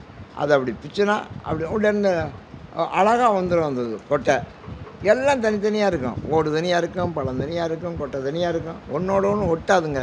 இப்போ அப்படித்தானே இருக்கேன். ஒன்றோட ஒன்று ஒட்டலைங்க. ஒன்றோட ஒன்று ஒட்டலை. நான் பார்க்குறேன். நான் எல்லா ஊருக்கும் போகிறேன், எல்லா வீட்டுக்கும் போகிறேன், எல்லாரையும் பார்க்குறேன். ஒன்றோட ஒன்று ஒட்டலை. அவர் நானே ஒட்டலைங்கிறார். நானே புளியம்பழம் முத்திருந்தேன்னு பாடுறாருல, அது அவருக்காக இல்லை, நமக்காக. அதனால சொல்கிறாரு, அப்பனே அப்பன்னா அப்பனுக்கு தகப்பனாருக்கு அவ்வளோ பொறுப்பு உண்டுங்க. தகப்பனார் ஸ்தானம்னா சாதாரண ஸ்தானம் இல்லை, தெரியுதா? அதனால் தகப்பனாராக இருக்கிறவங்க ரொம்ப பொறுப்போடு இருக்கணும். கடைசி வரைக்கும் கையில் கொஞ்சம் பணம் வச்சுக்கணும். அப்போ தான் பிள்ளைய தகப்பனார்களுடைய வைப்பேன். இல்லைன்னா தகப்பனார் பிள்ளைய எதிர்பார்க்கிறாப்புல வந்துடும். பிள்ளைய எதிர்பார்க்கல வந்தால் அது சரியாக வராது. அப்புறம் நான் பணம் அனுப்ப நிறுத்தி விடுவேன். அவன் புள்ள வந்து தகப்பனார் நான் அப்புறம் பணம் அனுப்புறத நிறுத்தி விடுவேன் அப்படிமே. அதனால் அந்த காலத்தில் நீங்கள் அந்த காலத்தில் ஆயாக்கா ஐயாக்கா அப்பத்தா எல்லோரும் வச்சுருந்தாங்க வீட்டில். கடைசி வரைக்கும் அவ்வளோ பணத்தெலாம் சாப்பிட்டுட்டு இருந்தா, தெரியுதா? இந்த சீர்வரிசை வாங்கிட்டு போனாலே பொம்பளை பிள்ளைய, அதுக கூட சீர்வரிசைகளை பத்திரமா வச்சுருந்துச்சு, தெரியுமா? சீர்வரிசையை பத்திரமா வச்சு. இப்போ என் சம்சாரம் ஒரு வெளிச்சாமெல்லாம் கொஞ்சம் இருக்குங்க. அதை சுற்றி சுற்றி சுற்றி பாதுகாத்து வச்சுக்கிட்டு இருக்கா. எதுக்கு? அது இருக்கட்டும், நீங்கள் பேசாமல் இருங்க அப்படிங்களா? ஏன்னா அப்புறம் பிள்ளைகளுக்கு கொடுக்கணுமா, தெரியுதா? அந்த மனசை பற்றியெல்லாம் அப்படி ஒரு மனநிலை நம்ம நாட்டில் மக்கள் அப்படி இருக்கணும். அப்பன் அம்மா. அப்பனே அடியேன் ஆதரித்தழைத்தால் அதந்துவே என்றருளா. அது என்னன்னு கேட்க மாட்டியா? முத்தனே முதல்வா. முத்தனேனா முத்தி தருவான். முதல்வா நீ தானே முதல்வன். முக்கணா 3 கண்ணுகள். முனிவா அவன் தான் முனிவன். மொட்டரா மலர் பறித்தரஞ்சி. எப்படி மலர் பறிக்கணுங்கிறாரு? மொட்டு மலர்றதுக்கு முன்னால் பறிக்கணும். அன்றைக்கே சொல்லியிருக்கேன். அதுதான் வியாக்கரபாதர் பொறிக்கால் கட்டால் மேலே ஏறினால் அந்த தேனி போய் அது தேன் எடுக்கங்காட்டியும் மொட்டு மலரங்காட்டியும் மொட்டு மலர்ந்தால் தேனி வந்துடும். தேனி வரப்படாது. மொட்டு மலர்ந்து அதுக்குள்ளே எடுத்துருவார் புலிக்கால். இப்படியே காலம் 5 மணிக்கு ஏறி அதுதான் புலிக்காலை கேட்டார். புலிக்காலை கேட்டாருங்க அவர். எனக்கு வேறு ஒன்றும் வேண்டாம். எனக்கு நடராஜாட்ட புலிக்கால் தான். அதில் ஏறி நம்ம குடலையில் பூ எடுத்து வந்து சாமிக்கு போடுவார். மொட்டரா மலர் பறித்தரஞ்சி. எனக்கு காலையில் இங்கே பாரிஜாத பூ கொட்டு நான் பார்த்தேன். முதல்ல நான் வந்தாலும் பார்த்தேன். நான் பிறக்க ஆரம்பித்தேன். பிறக்காஞ்சோன்னா அவங்க ஐத்த வந்து பிறக்க ஆரம்பித்தார். அது ரொம்ப அருமையான பூ. நீங்கள் அந்த பூ தான் கொண்டாடுறீங்க. அருமையான பூ, மணக்கம். அது வீட்டுக்குள்ளே போட்டுட்டு கதவை சாத்திட்டோம்னா, சாமிக்கு போட்டு கதவை சாத்த திறக்கிறது கப்புன்னு ஆசை அடிக்கும். அதெல்லாம் மணக்கம். அதெல்லாம் நம்ம அனுபவிக்கணும். மொட்டரா மலர் பறித்தரஞ்சி. அப்படி மொட்டு மலராக பூத்துட்டா பூ வாசனை வந்துடும், தெரியுதா? மொட்டாக இருக்கும்போது மலர் மணக்காது. ஆனால் எப்போ பூவாகும்னா அந்த மொட்டை அப்படி விரியுது பாருங்கள், பூ படிச்சுன்னு வாசம் வரும். அதான் வாசம். அதுக்கப்புறம் அந்த வாசம் வராது. கொஞ்சம் கொஞ்சம் தான் வாசம் இருக்கும். இப்போ நம்ம செண்டு போடுறது பளிச்சுன்னு வாசம் இருக்கும். கொஞ்ச நேரம் கழிச்சா செண்டு போட்டதே தெரியாது, மறைஞ்சு போயிடும், வாசம் மறைஞ்சிடும். அது மாதிரி இந்த மொட்டு மலர் நேரத்தில் உள்ளது தான் பூன்னு பேர். மொட்டரா மலர் பறித்து இறைஞ்சி பக்தியாய் நினைந்து. இதான் ரொம்ப முக்கியம். ஒன்று நினைக்கிறோம், எப்படி நினைக்கணும்? பக்தியாய் நினைந்து. நீங்கள் பசிக்கிற போது எப்படி பசியோடு சாப்பிடணும். பசியோடு சாப்பிட்டா தான் ருசியாக இருக்கும். அது மாதிரி பக்தியோடு வழிபட்டால் தான் அந்த வழிபாட்டுக்கு பலன் உண்டு. சும்மா அப்படிங்க அது கொட்ட சொல்கிறாரு, அது முழுக சொல்கிறாரு, இதை பிடிச்சி வளர்க்க சொல்கிறாரு, இதுக்கு பூ போட சொல்கிறாரு, பூ பறிக்க சொல்கிறார். என்னையா இது இப்படிங்க வச்சா அதே வேலையாக இருக்குன்னா அது பக்தி இல்லை, அது வேலை. அது பக்தி இல்லை, அது வேலை. கைங்கரியம் இல்லை. கைங்கரியம் பண்ணணும், பக்தியோடு செய்யணும். இப்போ நீங்கள் நான் காலைல பார்க்குறேன், எல்லோரும் அவர வேலையை பக்தியோடு செய்ய எனக்கு ரொம்ப சந்தோஷமாக இருக்குது. சார் இந்த வீட்டுக்கு வர்றதே இல்லை சார். நான் ஏன் வந்தால் கூட்ட சொல்லுவா, முழுக சொல்லுவா அப்படின்னா அதெல்லாம் பக்தியா? அதெல்லாம் பக்தி இல்லை. நான் போக சொல்லிடுவேன். அந்த மாதிரி ஆள்லாம் போக சொல்லிடுவேன், வேண்டான்ட்டு. பக்தியாய் நினைந்து பரவுவார் தமக்கு. பரவுறதுனா வணங்குறது, தெரியுதா? பரவுவார் தமக்கு பரகதி கொடுத்தருள் செய்யும். அவங்களுக்கெல்லாம் கதிமோட்சம் கொடுக்குறேன், வீடு பேர் கொடுக்குறேன். பக்தியினால் நீங்கள் ஈடுபாட்டோடு செய்யுங்க, அவன் பரகதி கொடுக்கும். சித்தனே நீ சித்தன். சித்தன்னா சித்துக்கள் சிவோன். எதையும் தர்றேன். செல்வத் திருப்பெருந்துறையில் செழுமலர் குருந்தம் மேவிய சீரத்தனே. அத்தன்னா தலைவன். குருந்தமரம் அந்த ஊருக்கு பெரிய சிறப்பு. அடியேன் ஆதரித்தழைத்தால் அதந்துவே என்று அருளாய். நான் அவனை கூப்பிட்றேன், அப்போ கூட அது என்னன்னு கேட்க மாட்டியா? திருப்பி திருப்பி அது என்னன்னு கேட்க மாட்டியா? மருளானேன் மனத்தை மயக்கர நோக்கி மறுமையோடு இம்மையும் கெடுத்த. நான் மயக்கமுடைவேன். மருளானேன்னா மயக்கமுடைவேன். என் மயக்கத்தை கெடுத்த நீ. மயக்கத்தை கெடுத்து எனக்கு என்ன கெடுத்த? மறுமையோடு இம்மையும் கெடுத்த. மறுமையிலையும் இம்மையிலையும் எனக்கு துன்பம் வராமல் கெடுத்த பொருளனே, மெய்ப்பொருளே. மறுமையும் கிடையாது, எனக்கு இம்மையே கிடையாது. அதான் வீடு பேர். புனிதா பொங்குவாள் அறமும் கங்கை நீ தங்கு செடையாய். உங்களோட ஒரு செடை இருக்குது, செஞ்சடை. அதில் கங்கையும் இருக்குது, அதில் பாம்பு இருக்குது. கங்கை இருந்தால் பாம்பு இருக்குன்னு தெரியுதா? தனி பாம்பு இருக்கும். ஒரு கங்கை அந்த கங்கையில் பாம்பு இருக்கிற சடையை உடையவனே. தெருளும் நான் மறைசேர் தெருள்னா தெளிவுன்னு அர்த்தம். தெளிவுடைய திருமறைகள், அதான் வேதங்கள் ஒலிக்கணும். திருப்பெருந்துறையில் செழுமலர் குருந்தம் மேவிய சீர் அருளனே. நீ தான் அருளன். அதனால தான் நீ கொடுக்குறது அருள். அருளன் தான் அருளை கொடுக்க முடியும். பொருளன் தான் பொருளை கொடுக்க முடியும். பொருள் இல்லாதவன் பொருளன் இல்லை, அவன் பொருள் கொடுக்க முடியாது. அந்த காலத்து ராஜாக்கள்லாம் எவ்வளவு கொடுத்துக்கிட்டு இருந்தாங்கிறீங்க? என்ன பொருள் இருந்துச்சு. இப்போ அந்த ராஜாக்களே மானியத்தை எதிர்பார்த்துக்கிட்டு இருந்தாங்க. இப்போ அதுவும் போயிடுச்சு. இப்போ ஒன்றும் கிடையாது. அவன் எதோ வியாபாரம் பண்ணிக்கிட்டு இருக்கான், ஹோட்டல் வச்சுக்கிட்டு இருக்கான். ராஜ மாளிகையெல்லாம் ஹோட்டலாக போச்சு. பொருள் இல்லை அவங்ககிட்ட. அதனால் பொருள் இருந்தால் பொருளை கொடுக்கலாம், அருள் இருந்தால் அருளை கொடுக்கலாம். நீ அருளனே. உங்கள்கிட்ட அருள் எவ்வளவு இருக்கியா? அருளனே. தெருளும் நான் மறைசேர் திருப்பெருந்துறையில் செழுமலர் குருந்தம் மேவிய சீர் அருளனே. நீ தான்ப்பா அருள். நான் திருப்பெருந்துறைக்கு போனால் தான் அருள் கிடைக்கும், தெரியுதா? மெட்ராஸுக்கு போனால் பொருள் கிடைக்கும், பம்பாய்க்கு போனால் ரொம்ப பொருள் கிடைக்கும், அமெரிக்காவுக்கு போனால் அதோட பொருள் கிடைக்கும். ஆனால் திருப்பெருந்துறைக்கு போனால் தான் அருள் கிடைக்கும், தெரியுதா? திருப்பெருந்துறையில் குருந்தம் மேவிய சீர் அருளனே. இதுதான் நுட்பமான வரி. உங்களுக்கு அருள் வேணும்னா நீங்கள் எங்கே போகணும்? திருப்பெருந்துறைக்கு. நீங்கள் இப்போ போகிறீங்க, திருப்பெருந்துறைக்கு போகிறீங்க, 3ஆம் தேதி போகிறீங்க. நான் போகிறோம்னா போங்கண்டேன். எல்லோரும் திருப்பெருந்துறை 100 ஆகிற போது 200 ஆகிற 300 ஆகிற இல்லை, அங்கே திருப்பெருந்துறைக்கு போகணும். எங்கள் டீமுக்கு பூரா சொல்லுவீங்க. எல்லா ஊருக்கும், எல்லா ஊர்லேயும் தேவட்டில் போவாங்க, காரைக்குடிக்கு போவாங்க, பள்ளத்தூர் போவாங்க, திருவொற்றியூர் போவாங்க. நம்ம ஆரம்பிச்சு வச்ச குழு பூரா அந்த 100, 200, 300, 400லாம் போயிடுங்கம்மே. 100 முடியல, 100 படிச்சுருவாங்க. ஏன்னா அருள் அங்கே தான் இருக்குது, தெரியுதா? ஏன்னா அவரே சொல்கிறார், அருளனே அடியேன் ஆதரித்தழைத்தால் அதந்துவே என்று கத்திரனே. உனக்கு காதில் கேட்கலையா? நீ ஏன் அது என்னன்னு கேட்க மாட்டாங்க. கடைசி பாட்டு, திருந்துவார் பொழில் சூழ் திருப்பெருந்துறையில். திருந்திய நீளமான வார்னு ஏற்றா நீளமாக இருக்கும். அப்படி நீண்ட வரிசையில் அங்கே பொழில். திருப்பெருந்துறைக்கு பெரிய சிறப்புன்னா நல்ல சோலை. அதில் திருப்பெருந்துறையில் செழுமலர் குருந்தம் மேவிய சீர் இருந்தவார் எண்ணி. அங்கே ஒரு மரம், குருந்த மரம்னா வரிசைக்கு குருந்த மரமாக இருக்குன்னு நினைக்காதீங்க. பொழில் இருக்குது. பொழில்னா சோலைனா எத்தனையோ மரம் இருக்குது. எத்தனையோ மரத்துக்கு நடையில் ஒரு மரம், அதுதான் குருந்த மரம். குரு அங்கே தான் இருந்தார், அதனால குருந்த மரம். அந்த மரம் இருந்தவார் எண்ணி. அதில் நீ உட்கார்ந்துருந்தியே, அதை நான் நினச்சி பார்க்கணையா. நீ எப்படியா உட்காந்துருந்த அந்த இடத்துல இன்றைக்கி அந்த மரம் இருக்குது, கல்லாக இருக்குது. அது கீழே அவருடைய சிலை இருக்குது. இன்றைக்கி நீங்கள் போய் பார்க்கலாம். அதுக்கு நேரம் அம்பாள் இருந்தவார் எண்ணி ஏசதான் நினைந்துட்டு என்னுடைய எம்பிரான் என்றென்று. நான் எவ்வளவோ இழந்திருக்கேன், அதையெல்லாம் எண்ணி வருந்தாமல் என்னுடைய எம்பிரான் என்றென்று அருந்தவான் நினைந்தே. அந்த தவத்தை, உன்னுடைய அருந்தவம், நீ இருந்தவாறு அதுக்கு காரணம் உன்னுடைய அருந்தவம். அந்த அருந்தவத்தை எண்ணி ஆதரித்து அழைத்தால், அந்த தவத்தை மனசில் வச்சுக்கிட்டு உன்னை நான் கூப்பிட்றேனே, அதை கடல் அதனுடனே நின்று பிறந்த வாகையிலே புது நதிகள். இதுதான் அவருடைய கருத்து. என் கருத்துன்னு சொன்னார்ல ஒரு பாட்டில், அதே மாதிரி அவருடைய கருத்து சொல்கிறார். அலைகடல் அதனுடைய நின்று நீ என்ன செய்யணும்? இந்த பிறவி பெருங்கடல் இருக்குல்ல, அதான் கடல். நமக்கு கடல் எது? பிறவி பெருங்கடல். அந்த கடல்லேருந்து நீங்கி வந்து பொருந்தவா, நீ என்னோட வா. எங்கே? கையிலை புது நதி இதுதான். கையிலைக்கு போகிற பாதை, திருக்கையிலைக்கு போகிற பாதை இதுதான் என்று சொல்ல மாட்டாயான்னு கேட்குறாரு. புகுநெறி கைலாசத்துக்கு போகணும். கைலாசத்துக்கு போனால் தாங்க இந்த வீடு பேர் கிடைக்கும், முக்தி கிடைக்கும். அதனால் கைலாசத்துக்கு இப்போ நாங்கள்லாம் கைலாசத்துக்கு போய்ட்டு வந்தோம், நானும் ஆட்சியெல்லாம் போய்ட்டு வந்தோம். அந்த கைலாசத்துக்கு போனோடனே என்னுடைய மனநிலைலாம் ரொம்ப மாறி போச்சு. ஏன்னா அங்கே நம்ம போகிறோங்க, மனுஷாலே கிடையாது. எல்லாம் தவசிகள், முனிவர்கள், அருளாளர்கள். அவங்க தான் இங்கே இருக்காங்க. யாரும் கண்ணுக்கு தட்டுப்பட மாட்டாங்க. நம்மளா போகிறோம், ஒத்தையா நடந்தும் போகிறோம், குதிரையிலையும் போகிறோம். போகிறபோது ஒரு சத்தம் மட்டும் காதுக்குள்ளே கேட்குது. ஓம்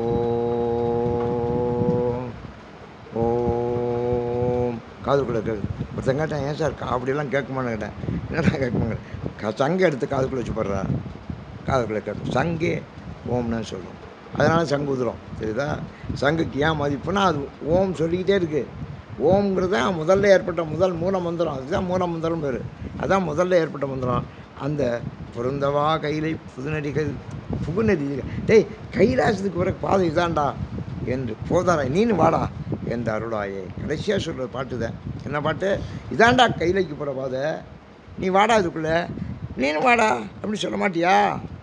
அதுக்கு தான் நான் கத்துறேன். இவ்வளோ நேரம் கோலமுட்டாளர்லாம் இதுக்காக ஏன் கத்துறேன்?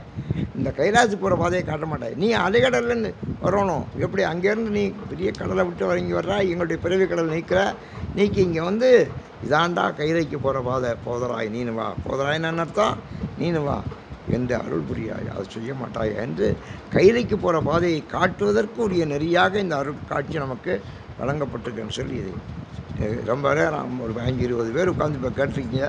எல்லாம் ராமாயணத்துக்கு வர்றவங்கலாம் வந்து உட்காந்து கேட்டிருக்கீங்க. ரொம்ப சந்தோஷம். அனைவருக்கும் என்னுடைய நன்றியும் நல்வாழ்த்துக்களையும் தெரிவித்து அமைகிறேன். வணக்கம், நன்றி.